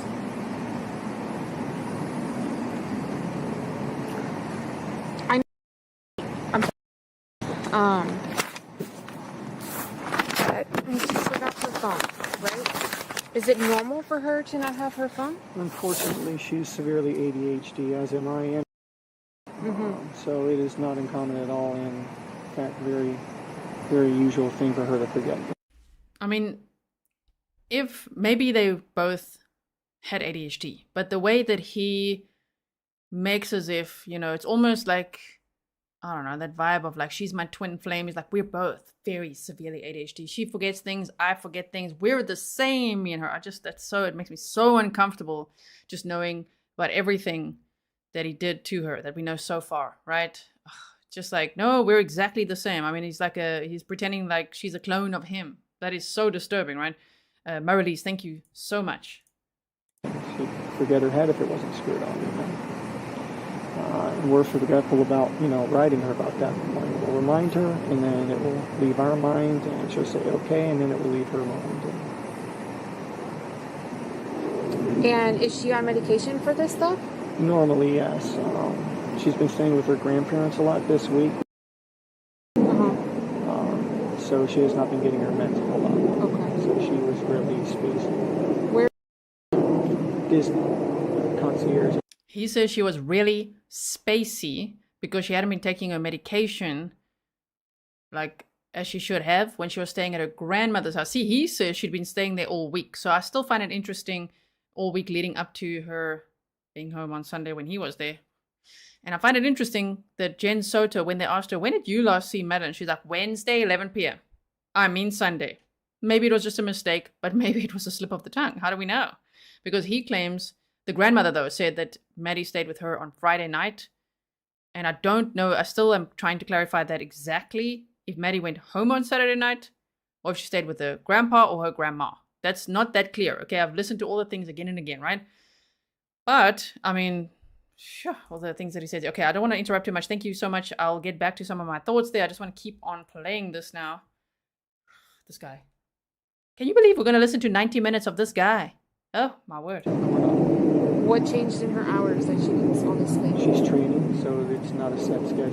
Hold on. I know where my train of thought was going. Sometimes we lose our trains of thought.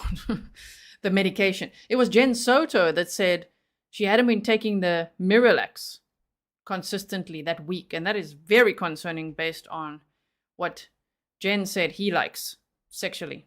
Oh, that is so concerning. So it's interesting when you listen to all the little bits and you're like, oh my word, then you can put the whole picture together. But also him saying, yeah, she didn't take her medication that week, so she was spacey. But he also told Jen that he gave her an extra dose of medication that night, even though she didn't need it.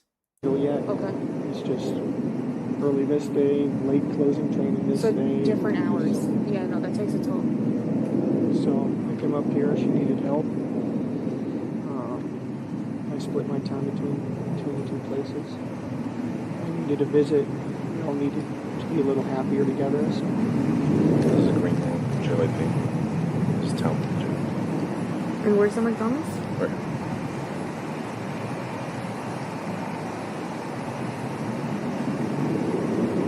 So that doesn't make sense. Right?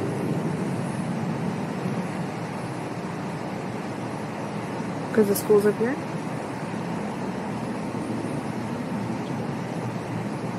Am I messing up the streets again? Yeah, tell me. Because this one's town center, but town loop. We're just trying to figure out your direction of travel, right? I'm so sorry. I'm so bad with that area over there, Hunters Creek. You said you made a U-turn at the church to go see if she wanted McDonald's again, correct? Yes. Did you go anywhere else? Because I know you said you had time to kill. Yeah. Did you guys go anywhere else? No, we didn't go anywhere else. Is there a reason why you would be back on John Young Parkway? When we tried to go back to McDonald's a second time, we would have made a left over there instead and just looped around again. What do you mean? Just made a circle. Made a circle house. Can you show me on the map? So this is the going McDonald's back down right here, to right? McDonald's. This guy needs maps. So a lot of you guys are asking what's the white material in the car. You know, when you receive these photos, they give no explanation for what it really is. They just give you the photos. So it's really up to us to look at it and I guess speculate. But what we've heard from Stephan Sterns' parents is that this vehicle, his dad's Lincoln, was the poodle ambulance. And we know that they docked their tails, so like cut their tails off. Okay, the poodles, so they went to the vet a lot. He said there would be animal blood in the car and maybe vomit and things like that is what the dad said. Okay, so it could be what we're seeing, all right, over here. They just obviously initially were like, what the hell is this? They were looking at all the evidence in the vehicle, right? Okay. That's the McDonald's right there. Correct. So going back down and then just straight shot back down. You would come down this way? I can't read the map. I'm so sorry. Yep, I'll go. Where's the McDonald's?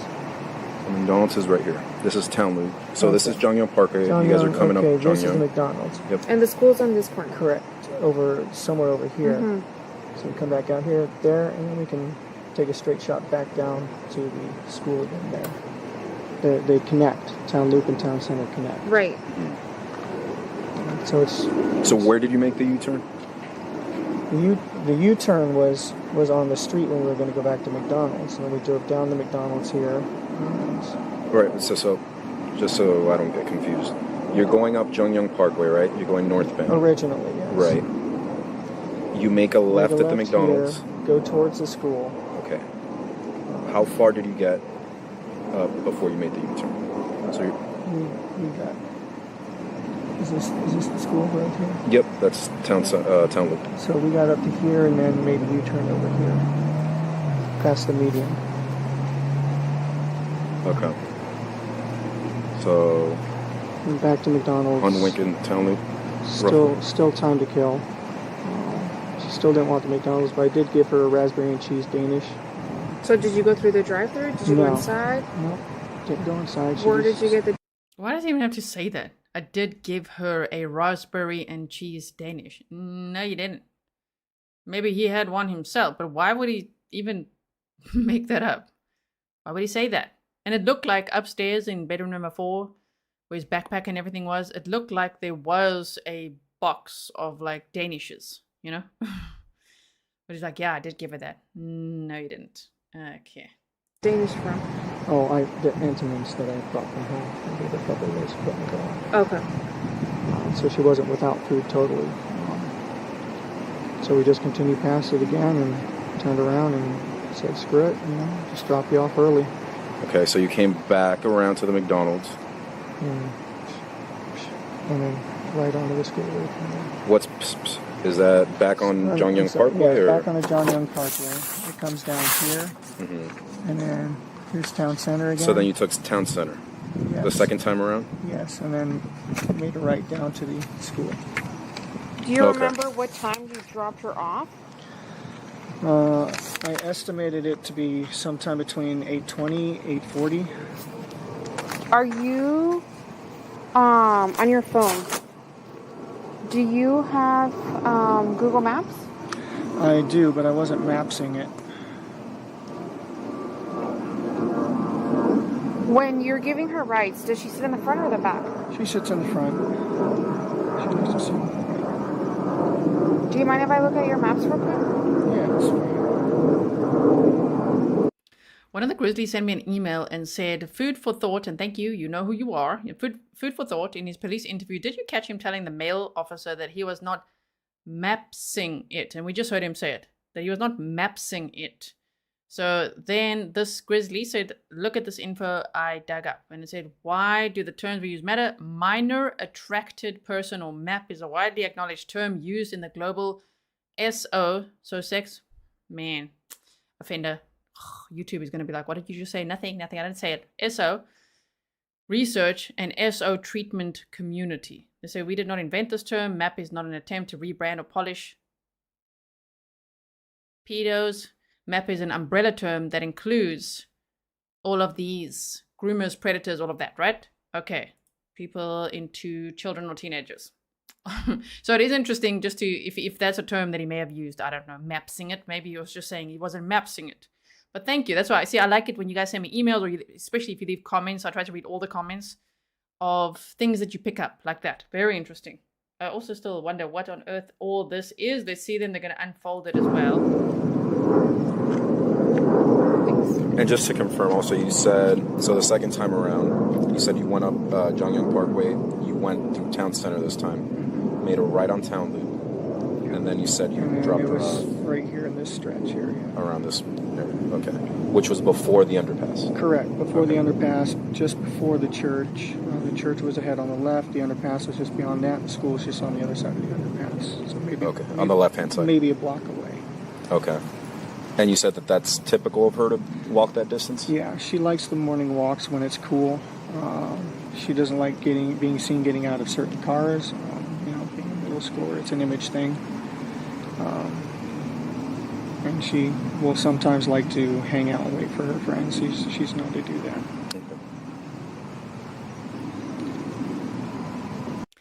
That, you know, I'm like the whole time, the crock, okay, what. But now also this Danish pastry. Why did he pack Danish pastries if the plan, according to him, was to take her to McDonald's? And this plan was made the night before already, because Jen Soto says they talked about it the night before, that the two of them were going to go to McDonald's before school. It's interesting that Jen also says it, that she said, no, we talked about it the night before. Okay. Why was that? Because he brought a bunch of gifts. So was it like a birthday breakfast, belated? What is that? Why was he going to do that? Did she ever do that? Did she ever go to McDonald's before school? I don't know. But also, why are you packing patkos, bro? Patkos is like food on the go. We call it that in South Africa. Why? Why are you packing Danish pastries, raspberry and cheese Danish pastries, if you plan for this McDonald's breakfast? It's so weird. Like, I wonder, I don't know, it just makes me wonder a lot of things, especially because there were Danish pastries at the home. Who knows if you put, like, I don't know, roofies in there or what he did. he's just very suspicious to me. Everything he does is like, what the hell, man? What did you do with that Danish pastry? Oh my god, yeah. Kathleen says she liked cold walks for sure, but sometimes liked to hang out with her friends. Yeah, this guy. Oh my word, it's so frustrating. Do you mind if I just take a picture of your history? Yeah, that's fine. And that time would have been, you said, around 8:20ish, 8:30, sometime between 8:20 and 8:40. What time does she go into class? She has to be there no later than 9:15. Doors open at 8. Doors open at 9, I think. And then school officially starts around 9:20 or 9:28, I think. Okay. So got up. And when you dropped her off, is that earlier than typical, later than typical, around the same time? Earlier than typical. Really? We had made really good time that morning, and with the subtraction of McDonald's, we had more time than usual. Okay. And she said it was okay. She was very confident, convincing that it would be fine.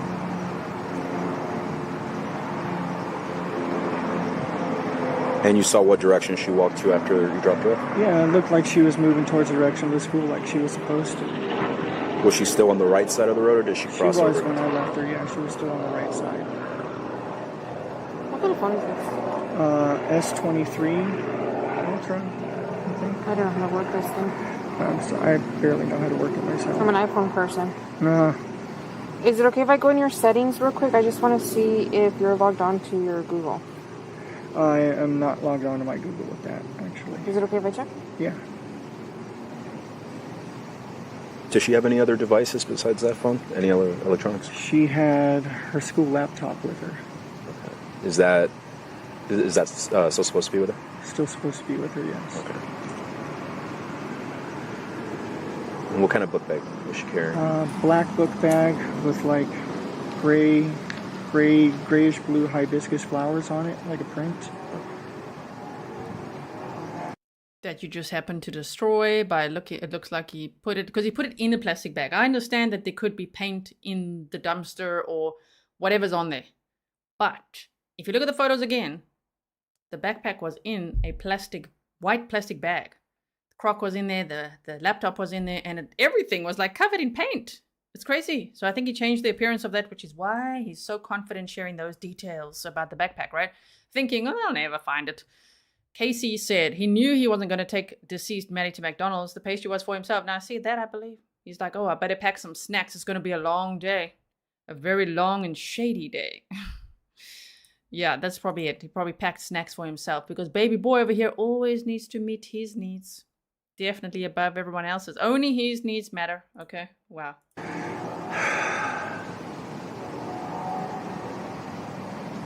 When she leaves in the mornings, where does she usually put her phone?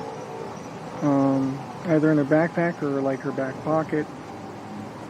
Kind of wherever she just thinks to put it at the time. Hold on, I don't know how to use this phone. Sorry, I don't mean to interrupt.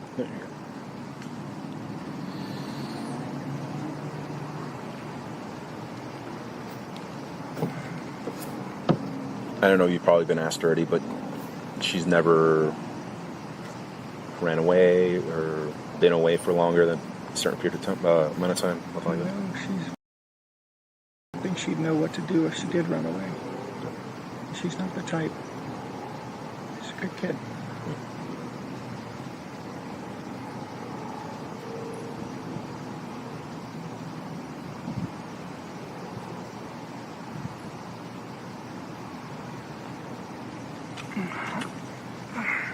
Besides the ADHD, is she diagnosed with anything else? Yeah, she was tested a while back and had some symptoms of autism, so she's potentially on the spectrum there. Okay. She was officially diagnosed with it when she was younger, and then she was retested and said, well, she shows symptoms of being on the spectrum, but maybe not full-on autistic. Again, it might be true, but I almost think that Stephan is talking about himself. I think he projects a lot, okay? I think he wants to see himself, and Madeline is like twins. He wants to see that they are the same, mirror image there. I think he's projecting big time. But I'm not saying that that's not true. maybe she was. But it's just like the way he talks about it, but not once talks about asthma, hey? Not once. Even though she had an inhaler, even though he knows about the inhaler because it's part of the backpack that he threw away. Okay.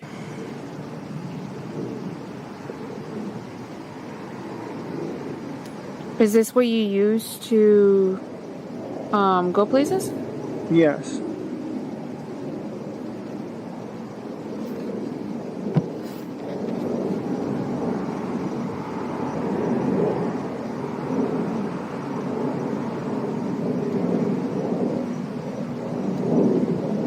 Go places, search addresses, look at store hours, write reviews.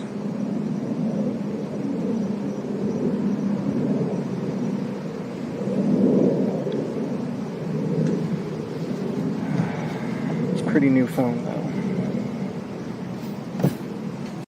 Probably not. It's just like pretty new phone, nothing on it. I thought it, because okay. Maddie went missing on the 26th. This is the February 27th. So sometime here now, he gets arrested on the 28th.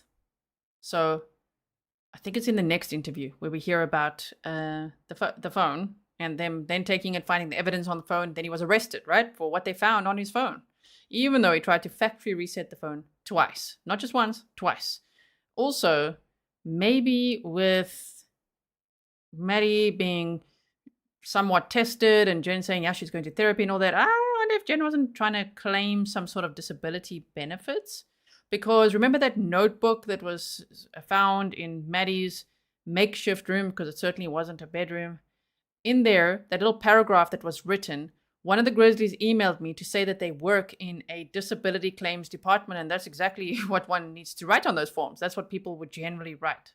So even if you look up a template of what to write to claim for that, that's what you would write. Which makes me think that it could be Jenn that wrote that. And it also matches handwriting as another Grizzly. See, I love it when Grizzlies email me and point all this out as well. It really helps me a lot because another Grizzly emailed and say, did you notice in Jenn's bedroom, next to her is a little a side table. And there's little post-its on there and writing. And it matches the writing in that note found in that notebook. So I think it could be Jenn that wrote that. And it could be Jenn saying all these things about her daughter to maybe claim some sort of disability, to make money, you know what I mean? Oh my goodness. Okay, so let's keep going. I do not know what this is all about. This blanket was found in the Lincoln. Somebody emailed today to say, why was this blanket found in Jenn's car? It was found in Stephan's dad's car. Okay, so they're just showing now close-ups of it.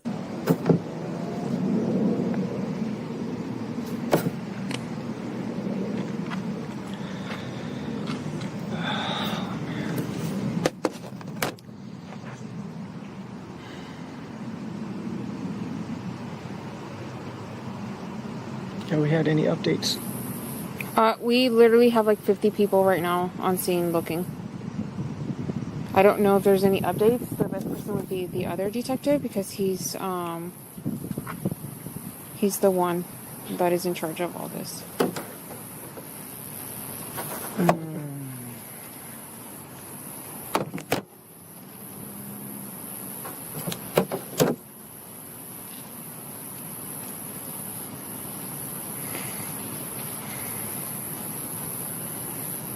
I don't think I've eaten anything since yesterday. Oh, shame. I probably said exactly this. You know what will be quite interesting is to watch this same interview that we looked at 3 months ago and see if I stopped and said the exact same thing, because I think I would have. I can feel it. I'm just like, oh, shame, baby boy. You haven't eaten since yesterday. Okay, as if that's the problem. A 13-year-old girl at this point is missing, right? That's what you reported yesterday, last night. You reported missing. Why are you not worried about if she's eaten anything? Has she eaten anything? Is she cold? Is she hungry? Is she okay? Where is she? This guy.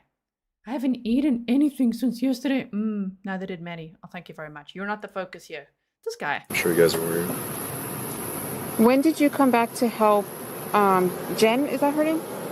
Yeah. What do you mean? Like, because you live down south, right? Mm-hmm. When did you come back up north to help her? I just got here this weekend. Do you remember what day it was? Sunday was her birthday party, so yeah, it was the evening after her birthday party, Sunday. Okay. Do you remember what time you got here on Sunday? 8:30ish, maybe. Okay. Interesting. See, in the other interview, he said Saturday night. I still have questions about that. Did he go through on Saturday night or Sunday? His parents did say Sunday. But the fact that him and Jenn changed this whole Saturday or Sunday story, and then the neighbors, we heard their interview yesterday, and they are definitely talking about Maddie walking the dog on Saturday or Sunday. So I would think then it's Sunday morning. Did this guy drive through on Saturday night? I wouldn't put it past him. Freaking out like, oh no, she's talking about crushes. I got to get there now. Why would he wait a whole another night and then only go the next night? I speculate he couldn't. Can't control himself. Has to get in the car and race over there immediately. Which may be why Maddie was freaking out and like, oh no, like I don't want to go home and crying, right? Just speculate, okay? Just in time to make sure that she was doing all her nighttime routines.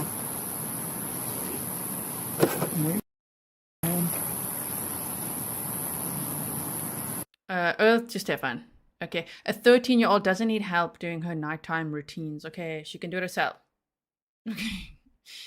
Like, he's like, just to make sure. And we don't want to know what he means by nighttime routines. We know about his nighttime routines. Adderall, and then it's like CSAM. Like, what the hell?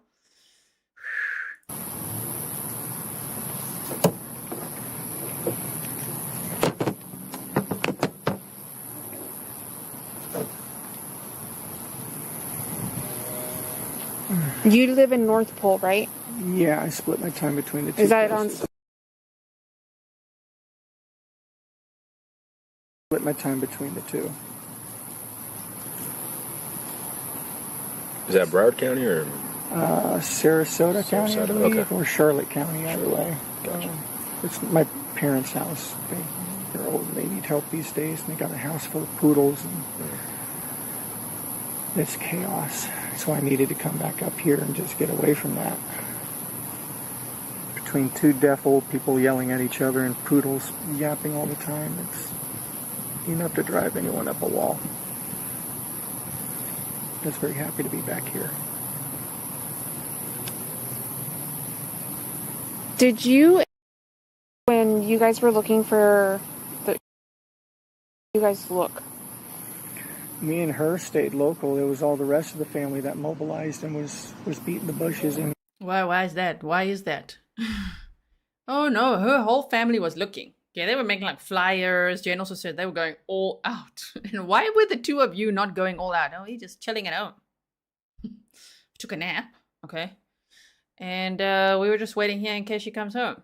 Yeah, except when you went to Jenn Soto's mother's business. There you didn't worry about Maddie suddenly rocking up at home. Not one of you went rather to sit at the house, right? To wait like, oh my word, what if she walks home from school and she gets there and there's no one there? Ah, they didn't worry about that then, but now they're like, we're going to have to wait here. Right. She's like, the whole family was looking. Not us, though. We're just waiting right here. Okay, to do your little interviews, right? And Jenn actually says, did you hear it in her audio? Her audio interview. The police audio interview that we've listened to, and I've also made an audio only file for you if you just want to listen to it without interruptions. Jenn said that losing my train of thought. Stand by. Family looking for her. Oh, the media interviews. Jenn said that she thinks it was actually her family that put her number on the flyers, and that's how the media got hold of her and why they came over. I think the police may have sent the media there. I don't think that, because in one interview, Jenn lies and says, oh yeah, I wanted to get the word out, so I called them. But in other interviews, she says, I think my sister actually got the media to my house, or maybe the media got hold of me through the flyers. She didn't want that. I don't believe she wanted to do those interviews, those media ones. Terry said, everything this guy says is a lie, and he has the nerve to complain about his parents. I know, right? After everything they've done for him. I don't even know what to call him. I've got a lot of words that are probably not allowed on here for him. Okay, we'll just keep that snark in for a bit. But after everything that his parents did for him, they're just like, oh, these old deaf people and their freaking poodles. Hate being there. Oh, wow. Okay, very, very ungrateful. Okay, let's just go back a few seconds here. Wait, like there. Okay, listen. Yapping all the time. It's enough to drive anyone up a wall. Just very happy to be back here. Did you, when you guys were looking for you guys look? Me and her stayed local. It was all the rest of the family that mobilized and was beating the bushes. And Did you guys drive together or separate? I don't think we drove anywhere when we were looking. You didn't drive anywhere? Not that I recall. Did you guys go anywhere last night? Was that media? Maybe. I think Fox 35 or something was coming. If it is, let me tell him to take it down. Okay. I don't recall. You have to ask her if we went anywhere. I don't recall. I was so zonked out on Ativan at that point. Okay. He was so zonked out on Ativan. The two of them just, it sounds like, knocked themselves right out. They needed to nap, you see. They needed a good night's rest. While the family, they were out there, boots on the ground, looking for Maddie. These two, I don't know, we were at home, just chilling on the computer, straightening out the apartment a bit. I'm sure you were. Weird how Jenn Soto is also not like, why are you doing so much washing? Like, dude, you never do washing. What are you doing? Right? And even that, actually, it makes me think, when the roommate says that they heard some noises at 2:30 in the morning, what if they started doing some weird washing already then? That would be kind of noisy. Who knows? Who knows? There's so much, right? Okay, so Amanda says, gee, you are so funny. Even in a horrible situation, thanks for lighting it up. He is so pathetic. That's the snark we're looking for. He really is. Oh, my word. It was a wreck. I don't think... And this would have been when? I don't recall us going anywhere last night, but honestly, at that point, my brain was mush, and I was on so many tranquilizers to keep me stable. I was just... You said Ativan? Yeah. Do you usually take that, or? Yeah, I have a prescription. I haven't needed it in a long time, though. But what's that for? Anxiety. Okay. I was having these rolling panic attacks and breaking down crying, and I just... Oh, it got lost, sorry. Oh, thank you. Here you go. And it was the only way I could get to sleep last night. Shame. And if Madeline was really missing, that's his story, right? Where is she? He's not worried about where she's sleeping that night. She could be out in the woods, in the cold, hungry, scared. We watched those interviews together as it happened. We were all there like, what the hell is this? And it's one of those where you're like, we can't say too much, but we're all like, red flag, right? Like this guy. And the mom, we were like, this is very hectic, right? Reminding us of Trezell and Jacqueline West. I always refer to those, because remember those were the rambunctious. If I say that, you might remember the interview. The Cal City Boys case, whoo, that dad and that mom, that was hectic. It reminded me of that, and I was just like, what is this? What is this interview? What are we doing? So he's just like, oh no, it's the only way I could get some sleep. How about not getting some sleep then? Because a 13-year-old is missing at that point. Obviously, he knows she isn't, but you know what I mean. Wow. Barb says, wow, the mom sleeps a lot. How convenient for him. Yeah, he probably knocked her right out. Also, Natalie said maybe Jenn is in a hospital somewhere and that's why they haven't charged her. They may not have even be able to talk to her. You might be right. She might be in like a psych ward or something, or some kind of, mental health institute or hospital, whatever it is. Initially, she stayed with her sister for a bit, I think, but maybe she is. And maybe that's why they can't say anything either. Maybe if she ever gets checked out of there, we're gonna see some cuffs come out. I don't know. Let's see what happens. Maybe she'll never be charged for all we know. I know that many of us though have that gut feel of like, she should probably be charged. Probably right. There's a lot wrong here. Okay. And then again this afternoon. That's why I missed your calls. I'm sorry. So took an Ativan and conked out for a few hours. It's the only time when I'm not crying. And I remember after they got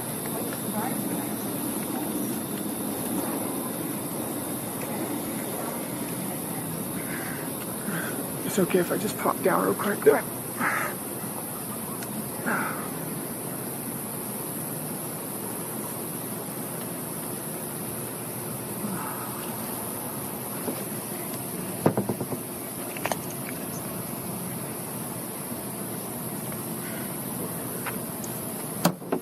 So we're trying to get just a good idea, times, all that stuff. Yeah. I'm so sorry. I'm giving my best recollections. I'm not a morning person as it is. So a lot of the times are best guess. Not a morning person, but yet you plan to leave the house so early for that McDonald's breakfast. That doesn't sound like you at all, baby boy. Doesn't. You would rather sleep. Why would he even plan that? He could have said, you know, I was going to take her for McDonald's after school. That makes more sense, right? That makes a lot more sense. Anyway, let's keep going. But we know that you go up Jongyang Parkway. Down. That's the road you usually take to take her. And then you make a left at that McDonald's, right? Which is the town loop. You can make a left to get there either at the McDonald's or at town center itself. They both lead to the school. So if you leave her at, just so you get a sense of direction, Jongyang Parkway goes northbound and southbound. So you're going northbound into Orange County, making a left at the McDonald's, which is the town loop. You said when you did drop her off at that medium, you said it was around 8:20 to 8:30ish, somewhere around that time. Somewhere in there, yeah. It was early, but not like outrageously early, you know. So what would you estimate when you made a left at that McDonald's to be?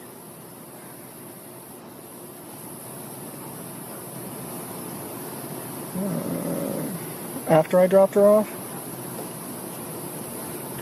No, I'm saying when you dropped her off.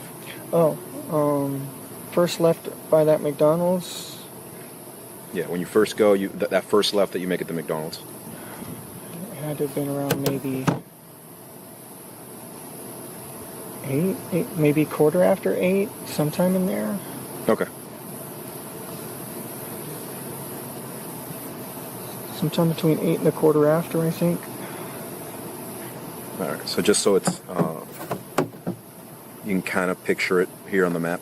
So you're going northbound. You make a left here around like 8:10, 8:15. Let's say 8:15, around there. When you get over here, you make a U-turn. You go back to the McDonald's. But you said that she still doesn't want the McDonald's. Still doesn't want it. She was just going to eat the Danishes that I had given her. So you're going up here now, still northbound on Jongyang Parkway. You make a left at Town Center this time. Town Center, then make a right onto, and then you drop her off around like 8. Dropped her off around halfway up the road there. Okay. So keep in mind all of this. So you made really good time. You had so much time to kill. You said that like 5 times. Okay, to go to McDonald's, even though you're not a morning person. And he's so organized that he even packed an in-case snack. Danish pastries. Just in case McDonald's didn't work out. I mean, this guy is a planner, isn't he? No. That's definitely not how anyone described him. Not a morning person, not a clean person. Jenn said that she broke up with him because he's such a messy guy. But this guy doing laundry all day that day. It's like hanging out a little bit. Jen's going, to a blood appointment. Then she's back. Then they're hanging out together. But the roommate sees him doing laundry. Okay, that doesn't sound like him at all. Everything about him that day, not the way he usually is. I mean, as if I'm just stating the obvious. I'm like spelling it out. Just what a red flag this guy is, right? Remember we watched the Daniel Howard trial together? And he also, remember that washing he did? I mean, damn, like, bro, what are you doing? Suddenly doing a load of washing. Like, yeah, right, okay. Still northbound. Okay. Right? You're still northbound on Jongyang Parkway. Northbound. So why is your car seen going southbound at 8:10? Busted, bro. I'll show you what location it is. Busted. McDonald's is over here. At 8:10, your car is seen going southbound at this intersection. So meaning going toward Kissimmee. I had forgotten something. Listen how this guy can think on his feet when he's lying, He's spineless, okay? He's a complete maggot, parasite, spineless creature, scumbag. But damn, he can just quickly like, they've called out my life. Okay, let me just make up a new one. Forgot my gate clicker. Right, okay. I had forgotten my gate clicker. I'm sorry. I forgot I had gone back to the house real quick after we left. Because I forgot my gate clicker. I actually had to go through the front gate and use my parking pass to grab my clicker. So it was the wrong time. I'm sorry. Like I said, I was guesstimating these times. I'm not a morning person. Okay. So yes, we'd gone out. How far did you get before you came back down? When you realized you forgot your clicker? Nearly all the way to the school. And then we turned around. We had plenty of time to kill, so there was time to go back. I rushed back, got the clicker, and that's when I came back here this way. So you guys came back here to get your clicker? Correct. So when we look at the cameras in the front, it's going to show you coming back in Correct. here with her in the car? Yes, with her in the passenger seat, Okay. yes. Sounding confident about that because he had his little alibi game on. He was like going there to the security guard. We've heard his interviews as well. So if you haven't heard it and you haven't been following the documents with us, I would highly suggest checking out the playlist because, you know, we've been doing deep dives on this. The documents, the audio files, the body cam, everything we have, right? So the security guard said that Stephan approached the gate and said, "Oh, my gate clicker is not working." He didn't say, "I forgot my gate clicker. Can you let me in?" He said, "My gate clicker is not working." And the rest of the day, he went through the back gate. That was the only time that he went through that front gate. The rest of the day, through the back one. So that was just like to have, you know, the security guard be like, "Oh, yeah, I saw him. And yes, yeah, there was a girl with him. Yeah, alibi talk, you know what I mean?" But this guy, it makes no sense because to go back and be like, "Oh, yeah, I forgot my gate clicker." Why would you not just drop Maddie off at school then? And then go back for your gate clicker and stay at the damn house? Why go up and down and up and down? And also, why not just run in and fetch your phone then? If you forgot your phone and she forgot her phone and you're getting your gate clicker, makes no sense. Makes no sense. I know it sounds like we're asking you stupid questions, okay? We just want to verify okay. the times. I'm sorry I'm not being more help. I'm not a morning person. I was half asleep as it was. I'm trying. The clickers to get where? Into our neighborhood. Okay, and you forgot the clicker where? I had forgotten the clicker here. So how did you get in? I was able to use my parking sticker for them to scan to let me through. Okay, so could you not have done that after you dropped her off? I could have, but I also like to come back in from the back gate a lot of the times, and I didn't know if I would be back right away. And sometimes they're busy up front, so it's better not to wait in a line. Sure. Sabs McDapp said, "How long was Maddie in the car when he came back? That's so brazen." So initially he left the complex at 7:40. It was at the dumpster at 7:35 in the morning with Maddie strapped into the passenger seat. Left at 7:40, drove around, came back, right? And then he actually went, it was at 9:40 when he transferred her body from the passenger seat to the trunk. Okay, so that's 9:40. Now when he actually left, it says 11:56 enters the rear gate and 12:44 exits the rear gate and went to Hickory Tree Drive. So that's a long time. That's 2.5 to 3 hours that he had Maddie's body in the trunk. There, at the house, chilling with Jenn. Oh my word, that is just like, wow, it is so brazen. What time is security usually there at the front gate? They were there when I came through. He scanned my ticket. So would it have not just made more sense to drop her off and come back since security's already there? I don't know if it made more sense. It's just what I did. Okay.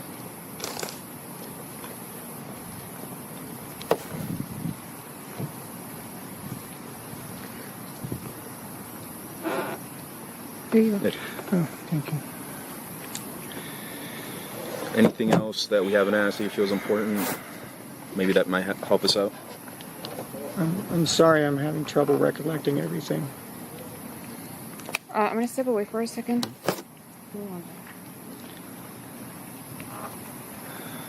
Anything that you remember maybe she might have told you? She didn't mention anything in particular.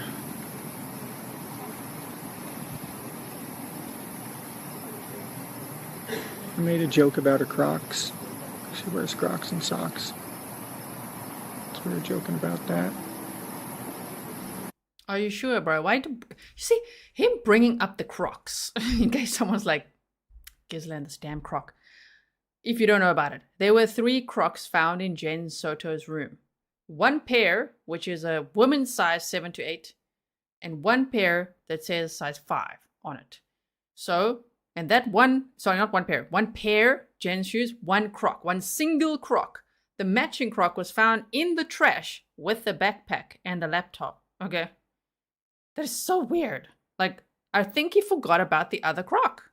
I do think, if we try to visualize what the hell happened, that maybe she does wear Crocs with socks because her socks were clean when her body was found, as if she didn't walk at all, meaning he probably carried her out and dropped one of the Crocs, right? He probably carried out one fell off and he thought, I'll get that later. And maybe if we combine all the theories we've had together, maybe the dog did take that Croc and, carry it to the room and he forgot about it. These people make mistakes. These alleged killers make a lot of mistakes, right? So that was one of them, I think. But the fact that he brings it up the whole time, that she was wearing Crocs and like we were joking about it, the socks and the Crocs. Oh, where are you now? Ironic that she was found wearing socks. And you threw away that one Croc that she obviously then had with her in the car. You know what I'm saying? My goodness. Okay. Would you say she's usually like a happy, go lucky girl? Very happy. She brings a lot of joy. She's a very good girl. It definitely doesn't feel the same around here if she's not here.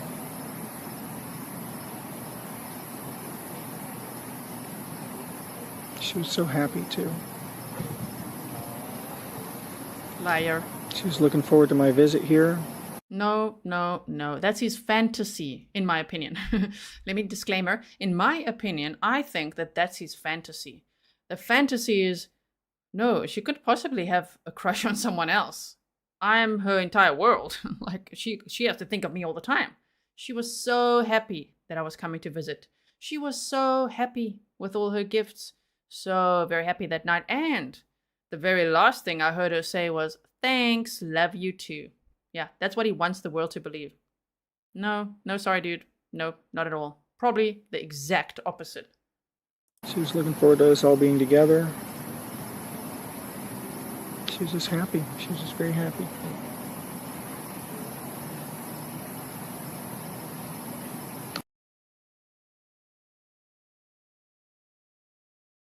So you'd say you guys have a pretty good relationship? Yeah, definitely have a very strong bond. Definitely a very strong bond. Yeah, predator and victim. Nice one, Stephan Sterns. Very strong.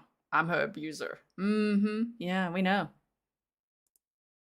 And she goes to when she gets in a fight with her and she needs someone to comfort her. And like, I'm that person for her, How's good most of the time.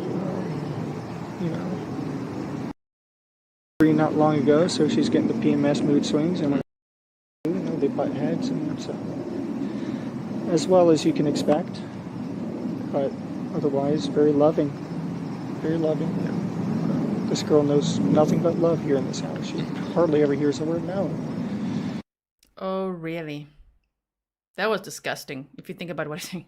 He says, this girl knows nothing but love here in this house. She hardly ever hears the word no. Like, this predator saying that, this alleged child killer saying that is so horrifying. And Maddie would have suffered with him, abusing her for years. At least grooming her since she was 6 years old. Like, oh my goodness.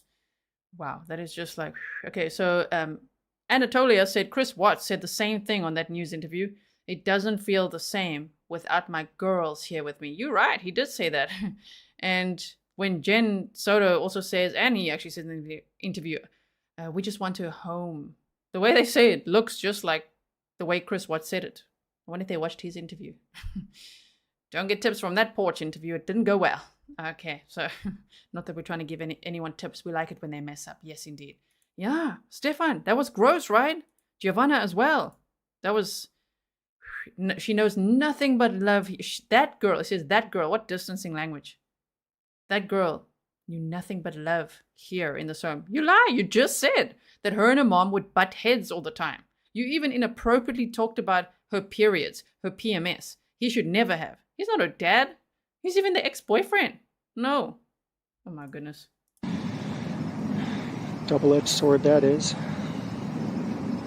How is she in school? Just listen to that sentence again. It's absolutely shocking what he says. Listen here. Not long ago, so she's getting the PMS mood swings, and when they butt heads, and so as well as you can expect, but otherwise very loving, very loving. This girl knows nothing but love here in this house. She hardly ever hears the word no. Double-edged sword that is. How is she in school? So-so. She's so-so in school. Like grade-wise, she's or doing a lot behavior-wise? better, though. Apparently, she just made Student of the Week. Oh, nice. Okay. Yeah, so we're very proud of her. She's doing singing, choir, and she's sounding just amazing. She sang for me last night, and I immediately wanted to show her the movie Sister Act because of the choir singing. It was so pretty. It reminded me. I told her I was very proud of her. It's such a weird choice. I think it's a good movie. I saw it very long ago. It's a 1992 movie, Sister Act. He's like, yes, she was singing so beautifully. And so I wanted to show her the movie Sister Act. Where did you get it? Was it just lying around? Was it on Netflix? Did you download it? Did you pirate it? Where did you get Sister Act? I'm just saying. Sometimes these old movies, you can't find them anymore. Where's you getting it from? Maybe it's on Hulu or Amazon or YouTube Movies. I don't know. It could be many places. I'm just like, that's such a random movie to be like, Sister Act. Let's watch that together. And also, it's interesting that he said in the earlier interview we listened to today in this live stream, he said that he spoke to Maddie on Saturday and she was talking about crushes. He said crushes and choir, and she was looking forward to singing. So they already, see, to me, that's two threats. Okay, she's talking about, for him, she's talking about crushes and maybe even doing well at singing, or maybe a boy said she's got such a beautiful voice, or maybe she was singing with a boy and she had a crush on him, and a guy, a choir boy, literally, like, you know what I mean? Like, wow. It just sounds to me like him taking complete control of that, which freaked him out, and just say, no, we watched Sister Act, okay, and she was singing for me. I don't think so. I think she would just be singing by herself, for herself, not for you. She's not there to perform for you. This guy, and especially not right after her birthday party. She just turned 13. Oh my goodness. Yeah, Melissa said, I keep thinking about him doing laundry and changing her clothes, the things that happen to your body when you pass. Yeah, I'm thinking that, and also thinking other things based on his, I'm sorry to say it, but based on his sexual kinks and him knowing that she wasn't taking her medication, which Jenn revealed was Miralax, like she should have. It's weird that he talks about that. How would he know that? He wasn't there, but okay.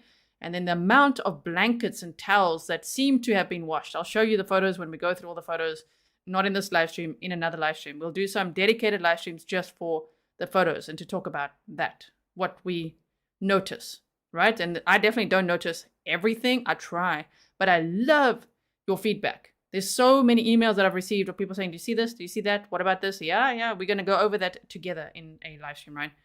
Okay, yeah. Lee says, like you said a few minutes ago, Stone seems to be describing himself instead of Maddie, right? Okay, so let's listen a bit. Does she have, does she like video games, anything like that?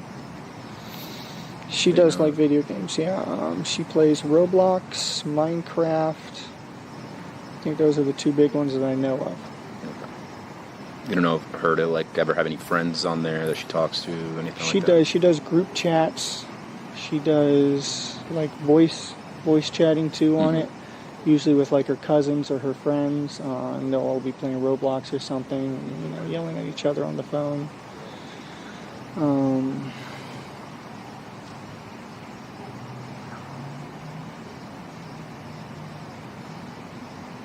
When's the last time you all lived together? December. December. And you said the reason was for your parents down there? Yeah, going down to help them because they're getting on in age and they're making their end-of-life plans and they need someone to help out. No, they're not. And he wasn't lifting a damn finger. He didn't help them at all. They were so excited for the break from him. They're like, you're going for a week. Yes, they were probably like literally celebrating. If you guys have seen the movie, which is a comedy called Failure to Launch, like that. Like, yes, he's finally leaving. You know what I mean? I think they celebrated like that, like, shoo, and then like, what? Now he wants us to what? Now what's happened? Now the dad had to go through there and help him, and they're like, Maddie's gone missing. Like, what's going on? Pretzels and Cornbread said his obsession with her was very odd. How could it not be noticed? Right? And Luna said, would Jenn have noticed that he washed the sheets and blanket? I think so. It's like piled up in the room if he washed it. There's like towels and blankets, unless it's dirty towels just piled up like that. I don't know. But to me, it looks like washed and dried towels just piled up, and like bedding and just stuffed into the cupboard and all sorts of things. Maybe it was just Jen's untidy room. But what did he wash? What all did he wash then? I would speculate bedding and things. And he said, oh, she's making her nest now and settling in. Yeah, and that nest, you washed all of that, huh? Why? What went wrong? What happened? Wow. Yeah, Stephan's like, the mofo didn't move a finger. Didn't lift a finger, just stayed in his room and told his parents, be quiet. That's what they said. He would shout from up there. Can you unlock this one more time, please? Sure. I have a question. Yes. Sorry, are you guys done? No, we're good. The other detective mentioned... Sorry to interrupt. I want to make sure you guys understand this, but we are going to go over everything again when we do the picture time live streams. But you said cow goddess. The picture is of the dumpster. They found Maddie's backpack and Stephan's tire. Yes, so here's the tire, because you could see the rim in the trunk of his dad's car, but here's the tire, part of it. Shy, this guy drove way too far with that. And I believe it is in this bag. Here, we're going to see it in a moment, where the backpack was found. Okay, let's have a look. That you did not have your phone yesterday? Correct. Tell me about that. I left my phone at home in the morning, too. I was so busy riding herd over the door on time that I left my phone. She left her phone. Okay. We both left our phones. Did you have your phone when you went to the smoke shop? Not the first time after I dropped her off. I was still without it. I got my phone and went back to the smoke shop Okay. later when I got home. And then I also noticed, I was checking your call history. I noticed that you don't have anything before this morning. Is that unusual on your phone? No, it's a new phone. Stupid. I went to do an update yesterday morning, and I don't know what the fuck. Pardon me. I don't know what the heck I did, but somehow during the massive OS update, I managed to factory reset my phone and lose all of my contacts, all my information. Mm-hmm. What time was that? Do you remember? Oh, sometime while I was hanging out with Jenn. Jenn might know. I looked at... Yeah, Jenn might know, because you were hanging out with her, and it was around noon, I think it was. Yes, you were just chilling, telling her, whoops, factory reset my phone. Is that really the story? Or did he tell Jenn? Because she said she got home and she was like, what happened? Which is such a weird question to ask. Like, hey, so what happened? You know, instead of like, so how was breakfast? How'd the morning go? It's like, what happened? Is what she told police she asked. She said, well, she was there and she asked him what happened. Yeah, that tells me she knows a little more than one might think initially she knows, right? Okay, so that, and wait, we're talking about the forgetting the phones, factory reset. That was around noon, and also again, he did it again at midnight on February 26th, around midnight. So clocking over to this day, February 27th, midnight. He factory reset his phone just one more time. Oh, wow. As if that helped him. It really didn't. We've got 27 minutes left. And said, what did I just do? Okay. She might know better. I don't know what time it was. It was when I was here with Jenn. Okay. I don't think I have any other questions. Do you, Louis? I don't know where my head was yesterday. It was so far up my backside. That's okay. We understand. In the meantime, while we're waiting for all this to get sorted. Like, bro, what did you just say? That was just gross. Come on, man. Let's just listen to that one sentence here again. I was hanging out with Jenn.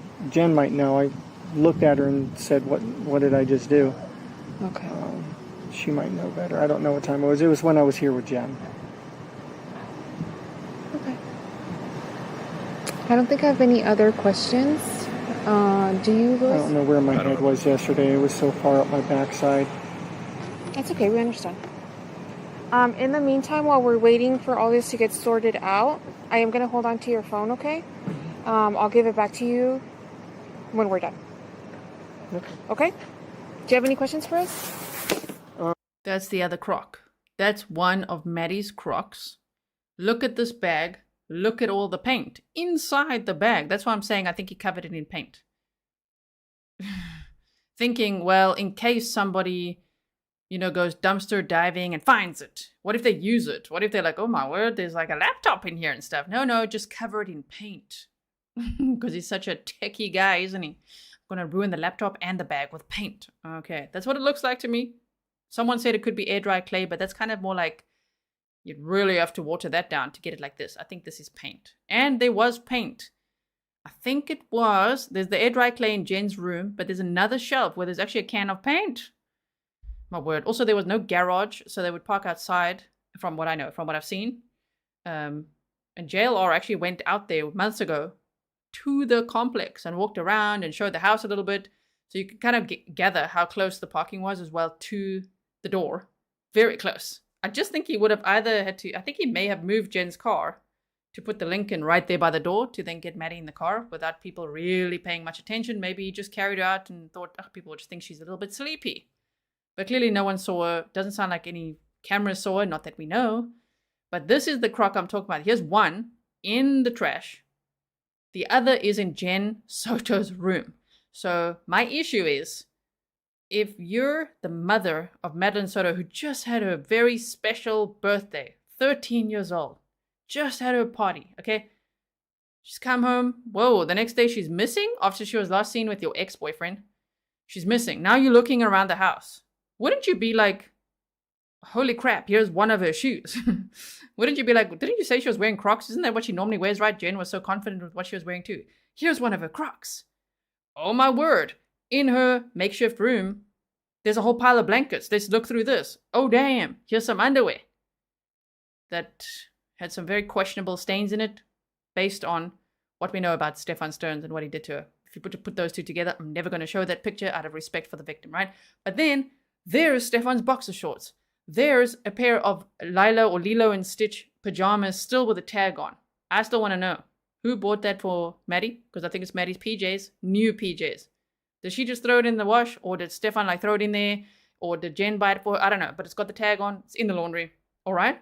And that could just be to wash it when you receive it before you wear it. But there's so many little clues there that's like, holy crap, what happened here? And then there's like towels stacked up high. There's like what looks like washed and dried towels. There's like bedding stuffed into the cupboard. There's so many signs, in my opinion, all around the downstairs area, let alone the upstairs area, where I now think Jen actually slept. But even if she didn't, if she went upstairs, she's like, what the hell?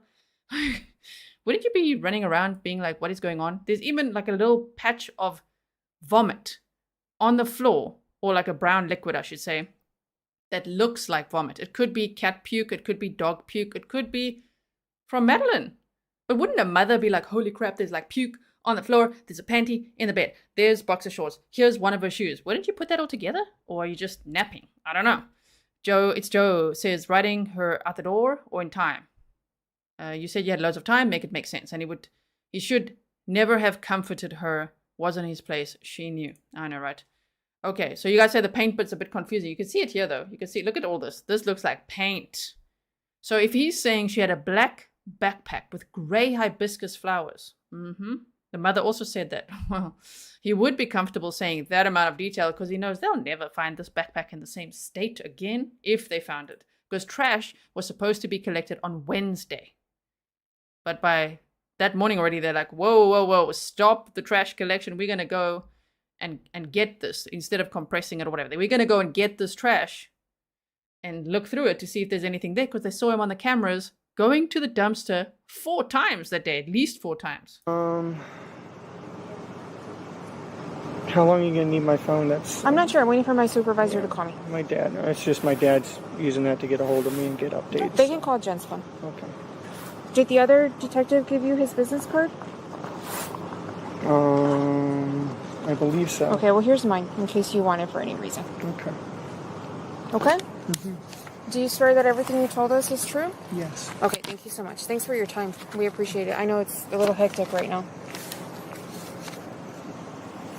And then I know you were about to head somewhere. If you can just hang tight and refrain from going back in your car, please. Oh, yeah, that's fine. I was actually going to move it over a spot. No, just leave it here. It's fine. Thank you. In Central Florida, I'm sure you're aware. Case number 24-11313. Today's date is February. This is the same day now, different time, okay? Wait, I will double check it now when we hear it. But this is now his final police interview before he's going to get arrested, okay? So, let's... February 28th, 2024. The time is 00:16 hours. Speaking with Stephan again. Okay. So, as you guys know, they have, right? Mm-hmm. They've been going through the phone, and... It's late now, 00:16 a.m. So it's same day as I said, but not. It's just clocked over past midnight, quarter past midnight, okay? They noticed that there was like a lot of messages between you and... can you explain to me what your relationship is between... Yeah. Mostly things like, when are you going to call us? When are you going to come up here and visit? Hey, poopy head, get online. Things like that. Okay. Sorry, I don't mean to cut you off. Your phone. I told you that I was going to hold on to it and that we would like to download your phone, right? Okay. Is this something that I have your consent to do, or do I need to get a search warrant for your phone? It should be fine. You're okay with us going through your phone? Yeah. Okay. Can I have the PIN to your phone? 42586.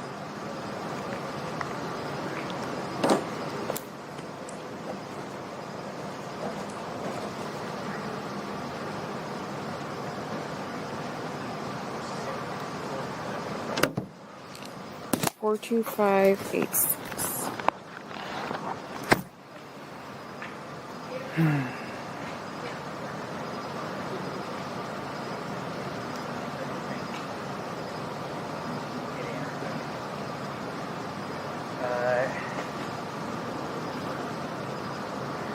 Okay.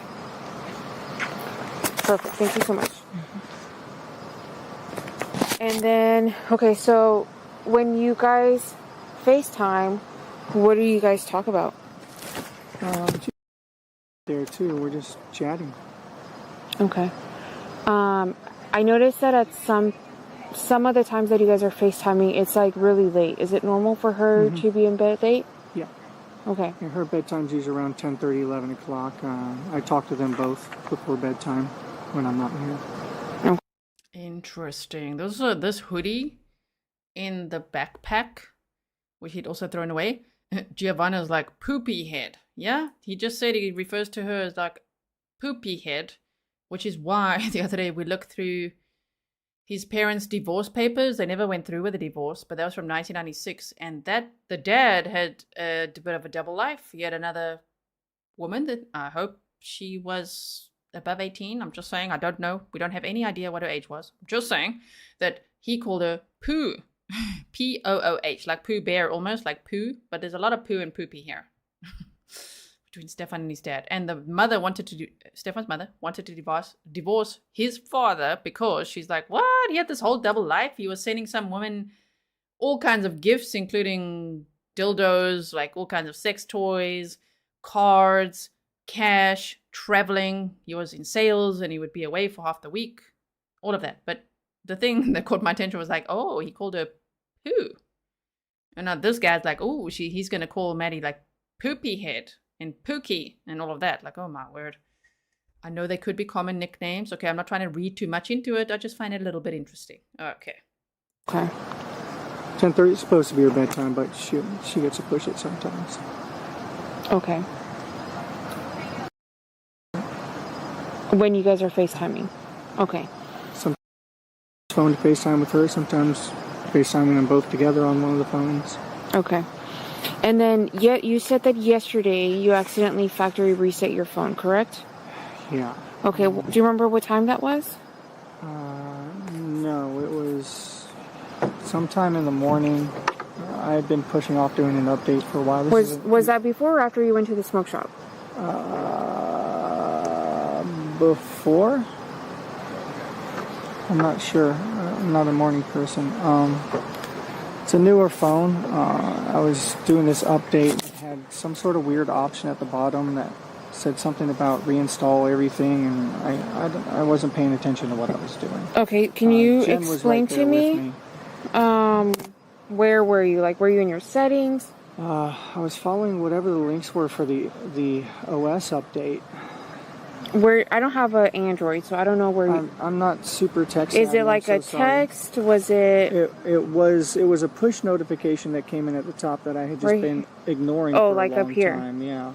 Okay. And then it was a boneheaded maneuver. Okay, and then where did it direct you to? I don't know. It took me to a page with all the stuff in the system, and I clicked something.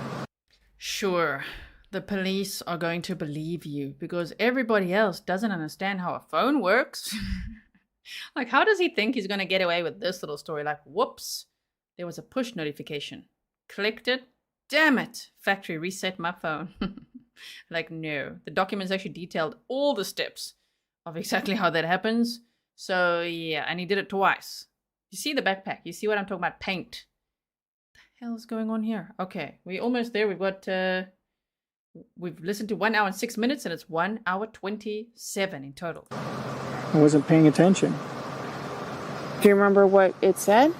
Like, what kind of update was it? It was like a big OS update, and it had all these options, and it was like reinstall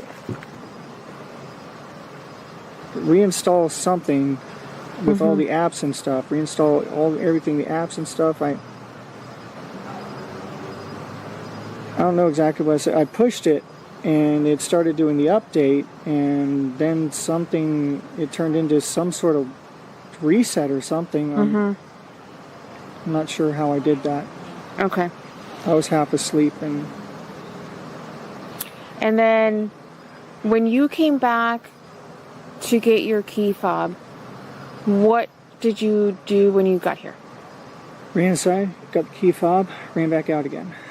Okay, where did you park? Right up here, I think. Okay. How long would you say you were inside your apartment for? Literally long enough to run in, grab the fob, and come back out. So. Okay, and then what did you do? Most. What did you do when you came back out? Got back in the car and went back on the morning mission. Okay.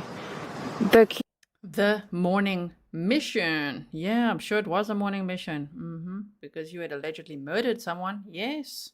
Went back out on that morning mission, but you didn't go in and grab the key fob and then, whoa, your phone that you forgot. And Maddie's phone. Oh, no. Just quickly ran in. You can hear now he's lying. Parked, I think, over here. Ran in, grabbed the key fob, left on the morning mission without your phone, which is so dumb. Take your phone with you in case you need to call someone, in case maybe you get like a flat tire. What if you need to call someone? This guy, oh my word, as air freight. Oh my goodness. Camera has you in the complex for 12 minutes. Does that seem about right? Yeah, coming into the complex, driving around, parking, getting the fob, coming back out. Sounds about right. Okay. And then you leave. What time would you say you dropped her off at the school? Or not at the school, but in the area? My estimate was sometime between 8:20 and 8:40. Okay, the camera has you leaving the complex at 8:31. 8:31? Okay, so it must have been closer to 8:40 then. Okay, and then after you dropped her off, did you go directly to the smoke shop? I did. I went directly to the smoke shop. Waited. It was supposed to be open, but it wasn't. I waited a little while to see if they were just being slow about turning on the open sign.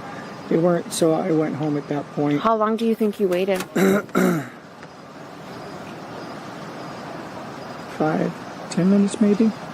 Okay, so if you drop her off at like 8:40, how far is the smoke shop from there to where you dropped her off? I'm not sure. I'm not sure how many minutes. How far? Did you go anywhere else after the smoke shop? Sorry. I don't know. I don't think I went anywhere specific. I was just driving probably in the direction of home. But I don't remember stopping anywhere specifically. And you were there for 5 to 10 minutes? Roundabout, I think. Okay, so like let's say you drop her off at 8:40. We don't see your car coming back south until 10 o'clock in the morning. Mm-hmm. So what are you doing between 8:40 and 10 o'clock? Yeah. What are you doing between 8:40 and 10 o'clock? Oh, damn. They're having him on camera moving Maddie's body from the front passenger seat to the trunk. Driving around. Now it's going to be like talking about he's cruising around. Doesn't know. Errands, cruising around, whatever. But like, not that. Mm-hmm. Cruising around a little bit. Okay, but I asked you earlier, you know, like what you were doing, and you said you were there for like 5 or 10 minutes, and then you came back home. Yeah, well, I went to the smoke shop, like I said. But I may have been meandering around the area, but I made my way home. Okay, but I'm asking you earlier, right? And even like the first time we talked to you, you're not telling us that you're like, you know, just cruising the area, like you're coming home. So I need to be able to explain to my supervisors why there's such a time gap. I mean, I don't know what to say. It was just a normal day. I didn't have anything important to do. The smoke shop was supposed to open soon, so I made my way over there. It wasn't any particular rush, though. Okay, but can you help me explain to them? Because I don't know the explanation or the answer to this question, okay? So can you help me explain to them why there's such a delay in the time? No, can't explain it. I wasn't going anywhere in particular. I wasn't doing anything in particular. Just making my way to the smoke shop. Waited for them to open. They did not open. And then I left. Where did you go from there? From the smoke shop, I went home. Okay, the smoke shop is like 10 minutes from here, right?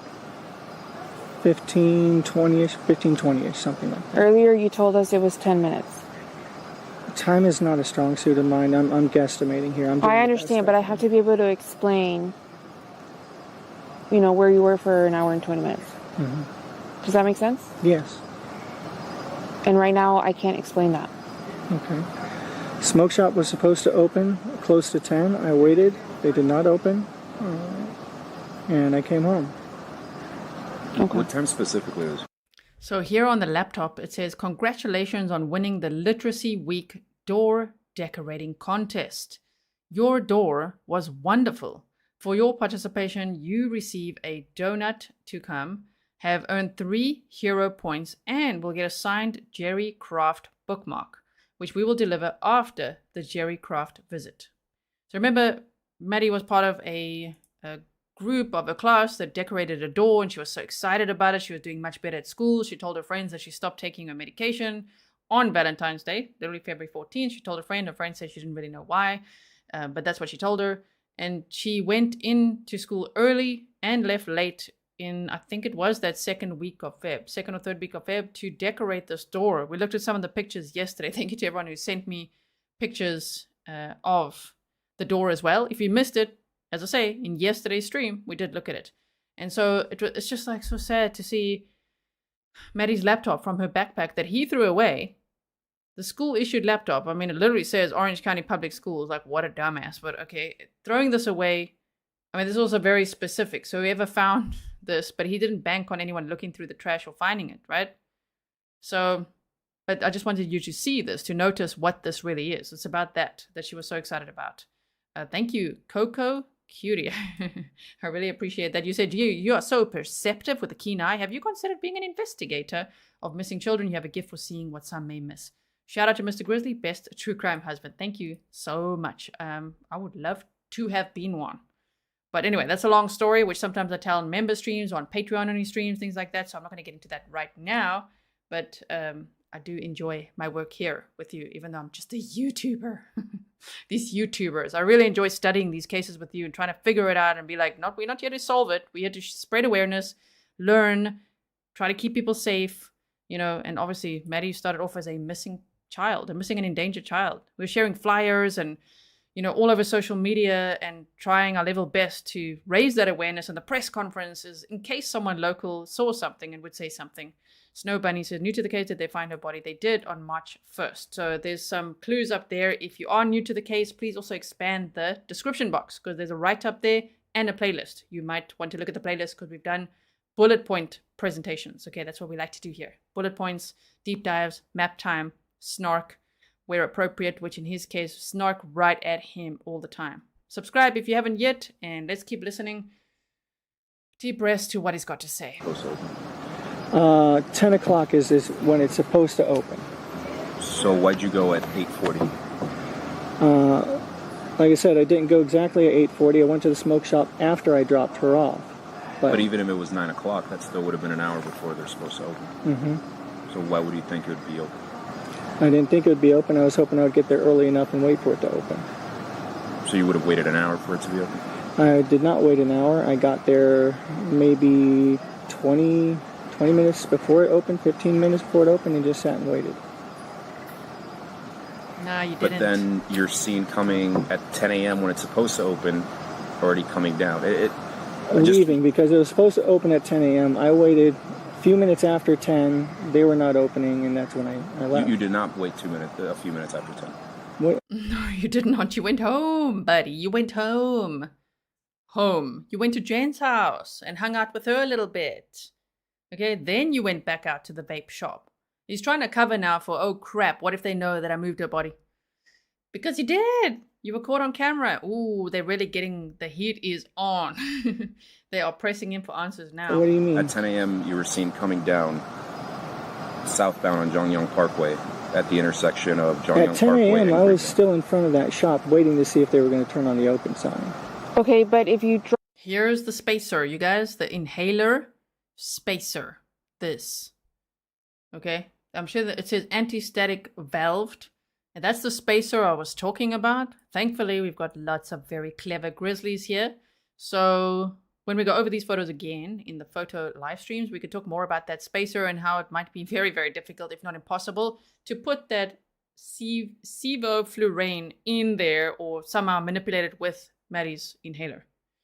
I still find it weird that he was looking it up. It's a very specific, very strong anesthetic that Stephan Sterns was just Googling. Sevoflurane. I mean, he could have Googled so many other things. And he had so much Ativan and Adderall and all these other things. Why was he looking that up? And it was on February 12th and 14th. Why? 2 weeks before this. Why was he looking that up? It's just strange. Maybe it was at the house. Maybe he thought, ooh, I'll try something new to knock me out or something. I don't know. Maybe they had it at the house because the parents were breeding poodles. But I mean, did they just have it at the house? Because they docked their tails. Maybe the dogs needed it. I don't know. Why is he looking it up? I'm not saying they did have it at the home. Who knows? But it's a very sinister Google search that he was doing. Okay. It's W4x4 Explorers. Welcome back. Nice to see you in chat. Okay, so this is the spacer I've been talking about with the inhaler, right? Okay. Rob also, at 8:40. They redacted this. I would love to know what's in this baggie. What's in here? They redacted it. I don't know. And you said you only waited for a couple minutes at the smoke shop. Why would you still be there at 10?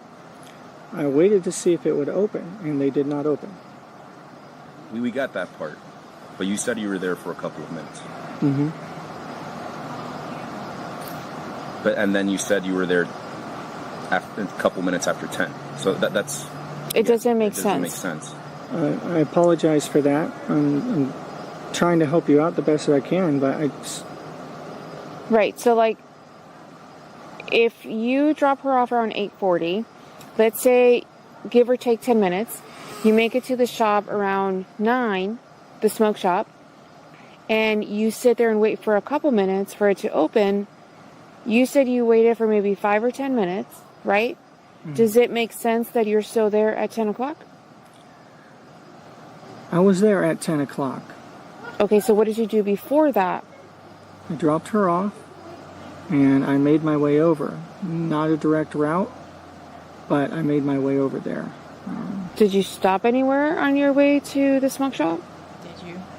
I don't think so. I don't think so. Oh, but then they're not. I don't think they ask him that here. I don't think so. Oh, okay. So why were you on camera moving a body from the passenger seat to the trunk? I wish they could do that now. Like, listen, dude, we saw you move a body. He'll be like, what? Is you like cruising around? Just cruising around? Okay, right. Do you have problems with your memory that you can't recall what you did? Yes, I'm extremely ADHD. I'm sorry. So just details start to get fuzzy after a while. Even the times I'm giving you are my best guesstimates here. I didn't have my phone with me at the time, so I wasn't aware of exactly what time. There's no time on your car? Transpiring. There probably is, but it's not my car. It's my parents' car. How certain are you that you were outside of the smoke shop at 10 a.m.? Sorry, this is now, I just want to tell you, this is now Jenn Soto's car. So I don't know if they dusted for fingerprints and then this came up. Remember, this car, the cadaver dog alerted to something here. Some kind of decomposition. Like, whoa, this car, Jenn's car. So these marks are interesting. I don't know, maybe it could just be, I don't know what it could be, but they did take many photos of this. Okay? And they measured it and everything. They're like, what the hell is going on here? Also, Bestie77, Stacy Best said, the green and orange toy is anxiety or stress relief fidget toy. It was like a long toy we just saw in the previous, from her backpack and all the things that you showed, and that spacer, it was kind of next to that. It looked like little blocks, like little plastic blocks that all fit together. So that would be Bestie saying it's kind of like, yeah, like a fidget toy for stress relief or anxiety. Okay. 90% sure. What makes you think that you were there at 10? I saw lights on inside the place. It looked like they were coming to life in there. Mm-hmm. So it looked like they were about to open. Mm-hmm. And I was waiting to see if they were going to turn on the open. Do you remember if there was anybody inside? I couldn't see inside from the outside. But after I came home and then went back to the smoke shop again later, when they definitely were open, I stopped in and got my vape juice finally. I don't remember the name of the guy working there, but he was like a skinny guy, short, skinny guy. When you came back for the fob, did she go inside with you? No, she was in the car still. She was asleep. Where in the car? Passenger side. The front seat? Correct. Okay. Did she at any point go in the back of the vehicle, like in the back seat? No. So she was in the front the whole time? Mm-hmm. Awake or asleep? She was asleep. Okay. She was conked out. We had gotten up. How was she positioned in the front seat? Leaned back in the seat, just kind of conked out, napping. Where was her head in relation to the seat? Against the seat, I think. Against it. Just. Was the seat leaning back, or? The seat was leaning back. Yeah, she had leaned the seat back so that she could recline and. Okay. And then I need you to try to, refresh your memory. When you got the flat tire on 192, what could you see around you? It's 192. It all looks the same. Jacqueline says the interview room said it's a red wop, what law enforcement called a powder, lol. And he was saying it looks as though something maybe was pushed up against the door and swiped it. I mean, it looks almost like an elbow and a hand. I mean, and a smear. Which is so scary to think that he went out there, back out to the area where Maddie's body was found. I mean, he may have, if we had to, what would Occam's razor be? It would be him going back there, retrieving something that he forgot, or moving a body and making sure he now puts more hay on or branches or something like that to conceal her body even more, right? So touching her, moving her and everything, and then maybe coming back and just even, I don't know, wiping the door or something. Because the cadaver dogs alerted to this door, to this vehicle. This is Jenn Soto's vehicle. And this was that night. So February 26th, he's driving around in his dad's car. He's moving Maddie's body. He goes out to Hickory Tree Drive and he leaves her body there, right? And then he's changing the tire and he drives back home. And then he says he just chills for the afternoon. He's just chilling, just waiting. Waiting for what? Then I got the call. They're like, what call? The call that she was missing. Oh, so you were waiting for that call. You anticipated that call. I mean, he slips up so much. Anyway, and so that night then, he says to Jenn, I'm just going to go cruising around a bit. Like, can I take your car? Even though she said before, why did he not take your car to drop off at school? No, he's not on my insurance, so that's not happening. Oh, but he can go cruising around on like a 2 to 3 hour loop that night, clocking over to the 27th. Right, and he goes back out there to the St. Cloud area to where Maddie's body was. And that is why there would be decomposition, alerts from the cadaver dogs here. Like, I just don't know what all he did out there. It sounds very scary though. I think he would have just moved her body more in along those bamboo bushes, just like a little more. Maybe just hidden it better, right? Thank you, Mother Toast. That's such a cool name. Thank you so much.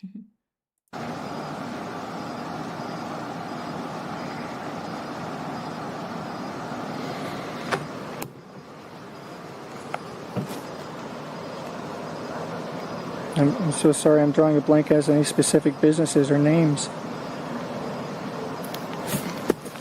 Did he pull off to the side of the road, to a business? I pulled off into a side plaza, like one of those little strips along the side. Dug around for my spare and my jack. Thankfully, we had both. What direction? Thankfully, we had both. Now he's just like, let's insert the flat tire story here. Let's just skip over the whole vape shop story that's now not panning out. Let's go to that when I got that flat tire. Yeah, just pull into some little plaza, something like that, little strip mall. No, you didn't. By the way, bro, they're still talking about that frame. Like, what were you doing between dropping Maddie off and that vape shop? What were you doing? Besides moving a body. I wish they could ask him that, but obviously they want to get all the answers out of him before he's busted and cuffed. Okay. Where are you coming in? I was going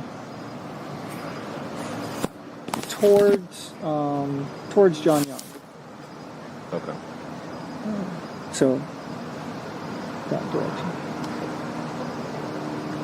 And it was a plaza. You don't remember any businesses that were in the plaza? I don't. I was focused on the What wheel color that is the plaza? Oh God, I have no idea what color the plaza was. I'm sorry, didn't even register a detail like that. Okay, remind me again what you were doing on 192? I was looking around at different game shops. One of my card games just had a release on Friday, Lorcana. What card are you talking about? It's like a trading card game. And they had a big release on Friday, so I wanted to go around. What's the card though? I'm sorry? What is the game? It's called Lorcana. Lorcana? Yeah, Lorcana. It's a trading card game made by Disney, kind of like Pokemon cards or Magic the Gathering. Okay, and you stopped. Yeah, that what you use to groom children. Nice. Not everyone, I'm saying him. The way that he like connected with Maddie over like Warhammer and figurines and Pokemon and, all the stuff that he would use to connect with her, and I'm sure she did enjoy that. Unfortunately, it was at the cost of like, okay, well, now you owe me. Now it's time for, It's just so sad. And so many groomers and predators and SOs operate that way. They bribe kids, right? Like, if you don't do this, you're not going to get candy, or you're not going to get your phone to play with, or just quickly. And then afterwards, we could play TV games all night, or we could watch a movie or whatever. It's just sickening, right? So it's just funny, though, how he's like pivoting the conversation to like something that he knows for sure. It's like his card collections. Yeah, he was going there. Let's talk about that card that I was trying to get hold of. Yes, it just got released. Like, Let's not talk about that. Let's go back to the time frame, right? Oh my goodness. Stopped at what shop? I stopped over by Target. I was going to see if they had any. I then went up and was going to go to a place called House Rules Games. That is on 192 and Oak Street. Mm-hmm. I did not make it to House Rules Games because I got a flat tire before. Okay, which Target did you go to? The one down on 192. 192 and what? Is there more than one down there? I don't know. I'm not familiar with the area. It's the one down there by the Walmart, I think. I'm not sure what the cross streets are. I'm sorry. I'm so sorry. I wish I could be more help. I'm so sorry.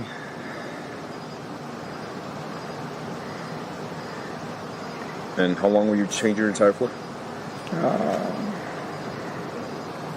I'm not sure how long it took. I got back here by like 2:35, 2:40, because I was trying to get home to go with her to go to school. And we needed to leave by 2:30. The flat tire made me late for that. Okay.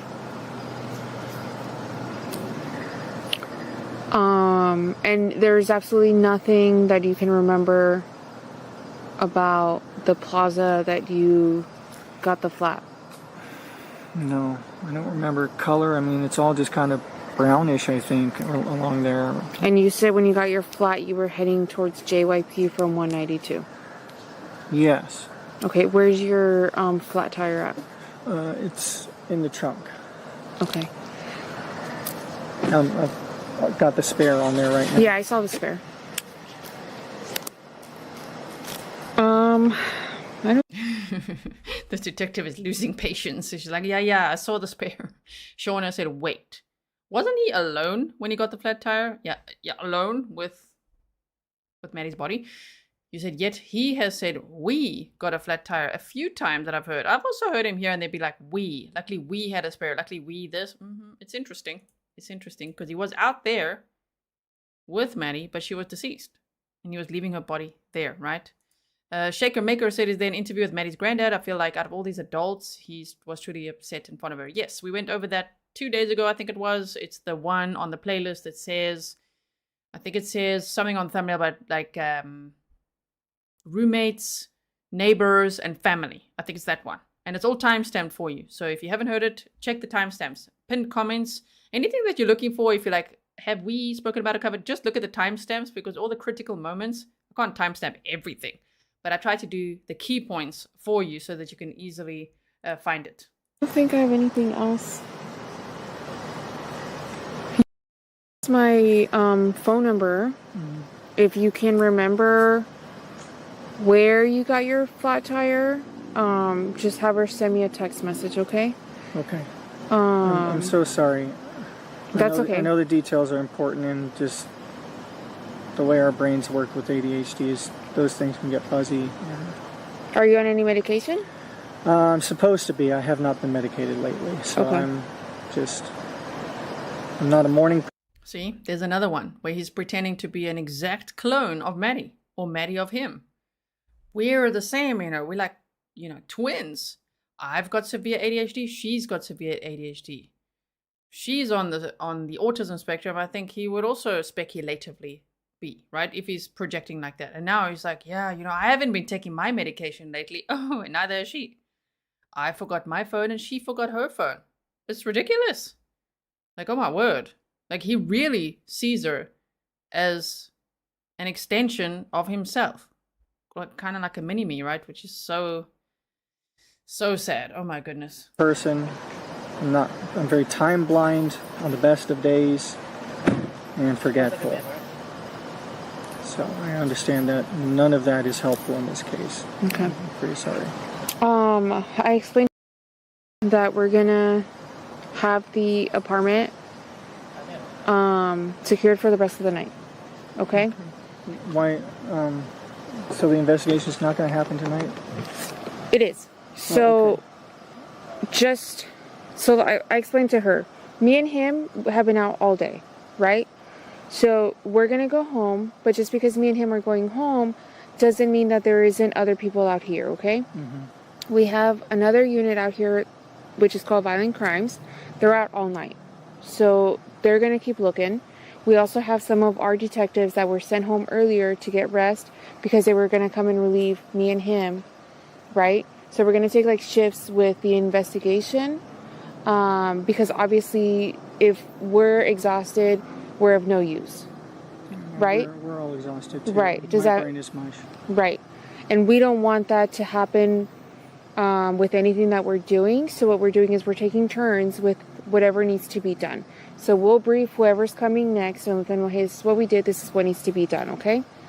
The reason we are keeping your house for the night is because your house cannot be completed by one person, right? We don't do that. We have a unit that comes and takes pictures and does whatever they need to do with the house. After a certain time, it's only one person working in that unit. And she can't do it by herself. So people come in at 8 o'clock in the morning. So when the rest of her squad comes in, they're going to come in and, you know, tackle your place as a unit so that they can get it done quicker. Does that make sense? Mm-hmm. And then I explained to her too, because in your car, we are going to also tow your car, okay? It's going to go to our sheriff's office, which is at 2500 West Colonial, okay? She said she needed to get her medication. You're not under any medication. I have medication in the house, though, that I do need to get my blood pressure meds and anxiety meds as well. Okay, so I'm going to try to figure out where all of this stuff is. Where's your stuff at? Upstairs in the guest room currently. In guest room number 4? Yes. And it's on top of the mini refrigerator. Is it on, does it have your name on it? Yes, all of it. Okay, where does she keep her... There. Where does she keep her medicine? In her zipper case on her nightstand, I believe. In the downstairs? Correct. He doesn't even know where Jenn keeps hers. I think in her zipper case on her nightstand, I believe. You don't know where your girlfriend, like Jenn Soto, ex-girlfriend, keeps her medication. But you track everyone's medication, bro. You're Googling medication, you're tracking everyone's, you're making sure you know when Maddie takes hers and doesn't. Jen's, though, I don't really know where she keeps hers. Mine's in room number 4.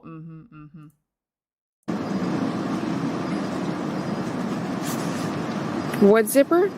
It's like a little sort of brown zipper case. It's on her nightstand.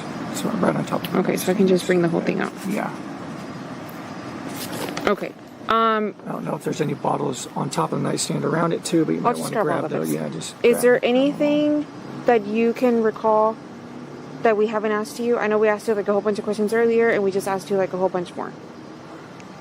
I don't know. My brain is so mush right now. I barely slept. I haven't eaten in 2 days. I'm trying to think of questions for you. Can I see what shirt you're wearing? What's that? Can I see what shirt you're wearing? Oh, yeah. Just a blue shirt. Okay.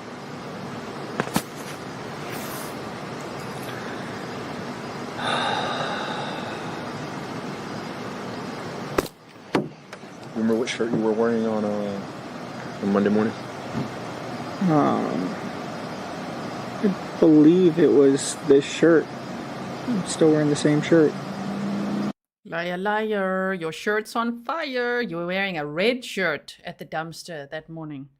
Okay, he was at the dumpster at 7:35 a.m. in a red shirt. And then, by 10:54, when he's back at the dumpster, he's in a blue shirt. He's like, I think I was wearing this shirt. Yeah, I believe. No, you weren't. Thankfully, he's such a dumbass. He's there at the dumpster at least 4 times. On camera. Cameras are right there. Like, did he even look around, or was he that cocky, thinking, ugh, whatever, they're going to fetch the trash anyway? They won't even know by the time they even realize anything, or he probably thought they'll never find her. Well, they found her. He was arrested already. They found what's on his phone, even with his double factory reset. Yeah. Stephan's like, no sleep, no food. Poor baby boy. But this poor guy. But doesn't worry about Maddie, right? He's not worried about Maddie being missing, because that's what the investigation was about at this point, okay? Missing. What if she hasn't slept? What if she's cold? What if she's hungry? He doesn't talk about that. It's just like, I haven't slept. Yeah, I'm also exhausted. Detective said she's exhausted. Yeah, me too. That's my cue. Okay, me too. I'm tired. Yeah, we know, baby boy. You've been very busy. Have you showered since then or anything? I showered the other night. No, not since yesterday.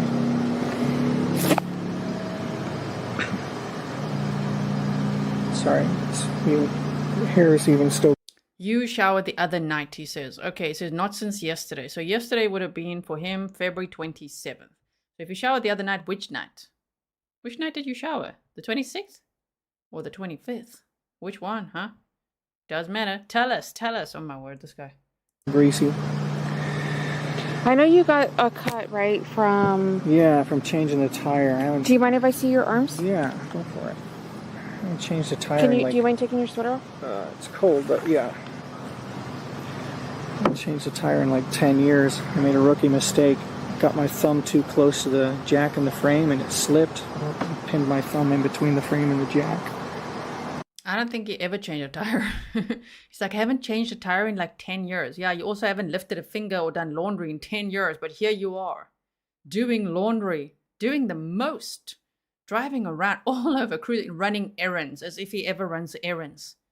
And then also just changing a tire. That must have been a big challenge for him. I don't think he knows how to do it. So if some of the injuries are from that, I wouldn't be surprised because he's probably like, oh crap. He's probably looking scared and stressed like the witness saw because he didn't know how to change a tire. This guy is like, not in 10 years, ever, not ever. Daddy would help, right? Okay. I got lucky. I panicked and pulled it out, which you're not supposed to do. But there was a lot of pain. I panicked. And flip your hand over.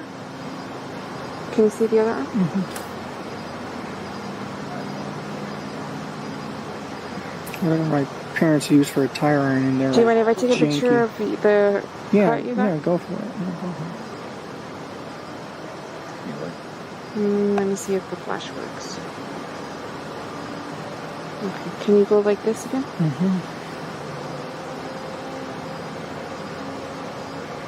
And then flip it over for me.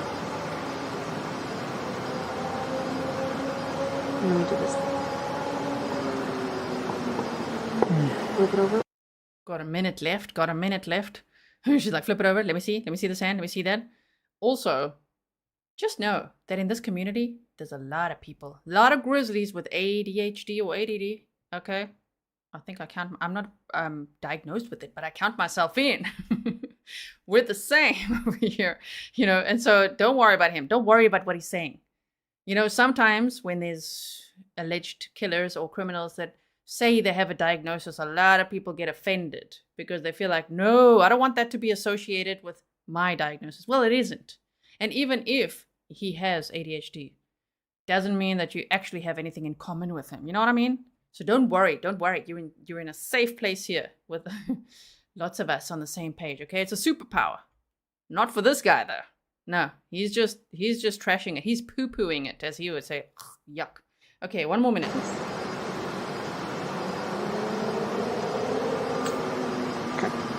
Is that good? Yeah.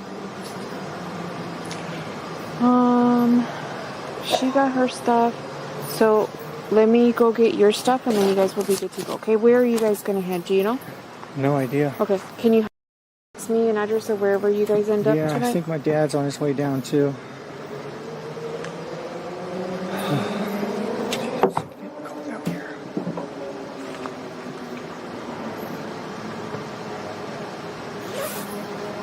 Okay. Let me just verify her pills, and that's it. Okay? And then your phone, they're going to work on it overnight, so you'll probably get it in the morning. Is that okay? Okay. Okay.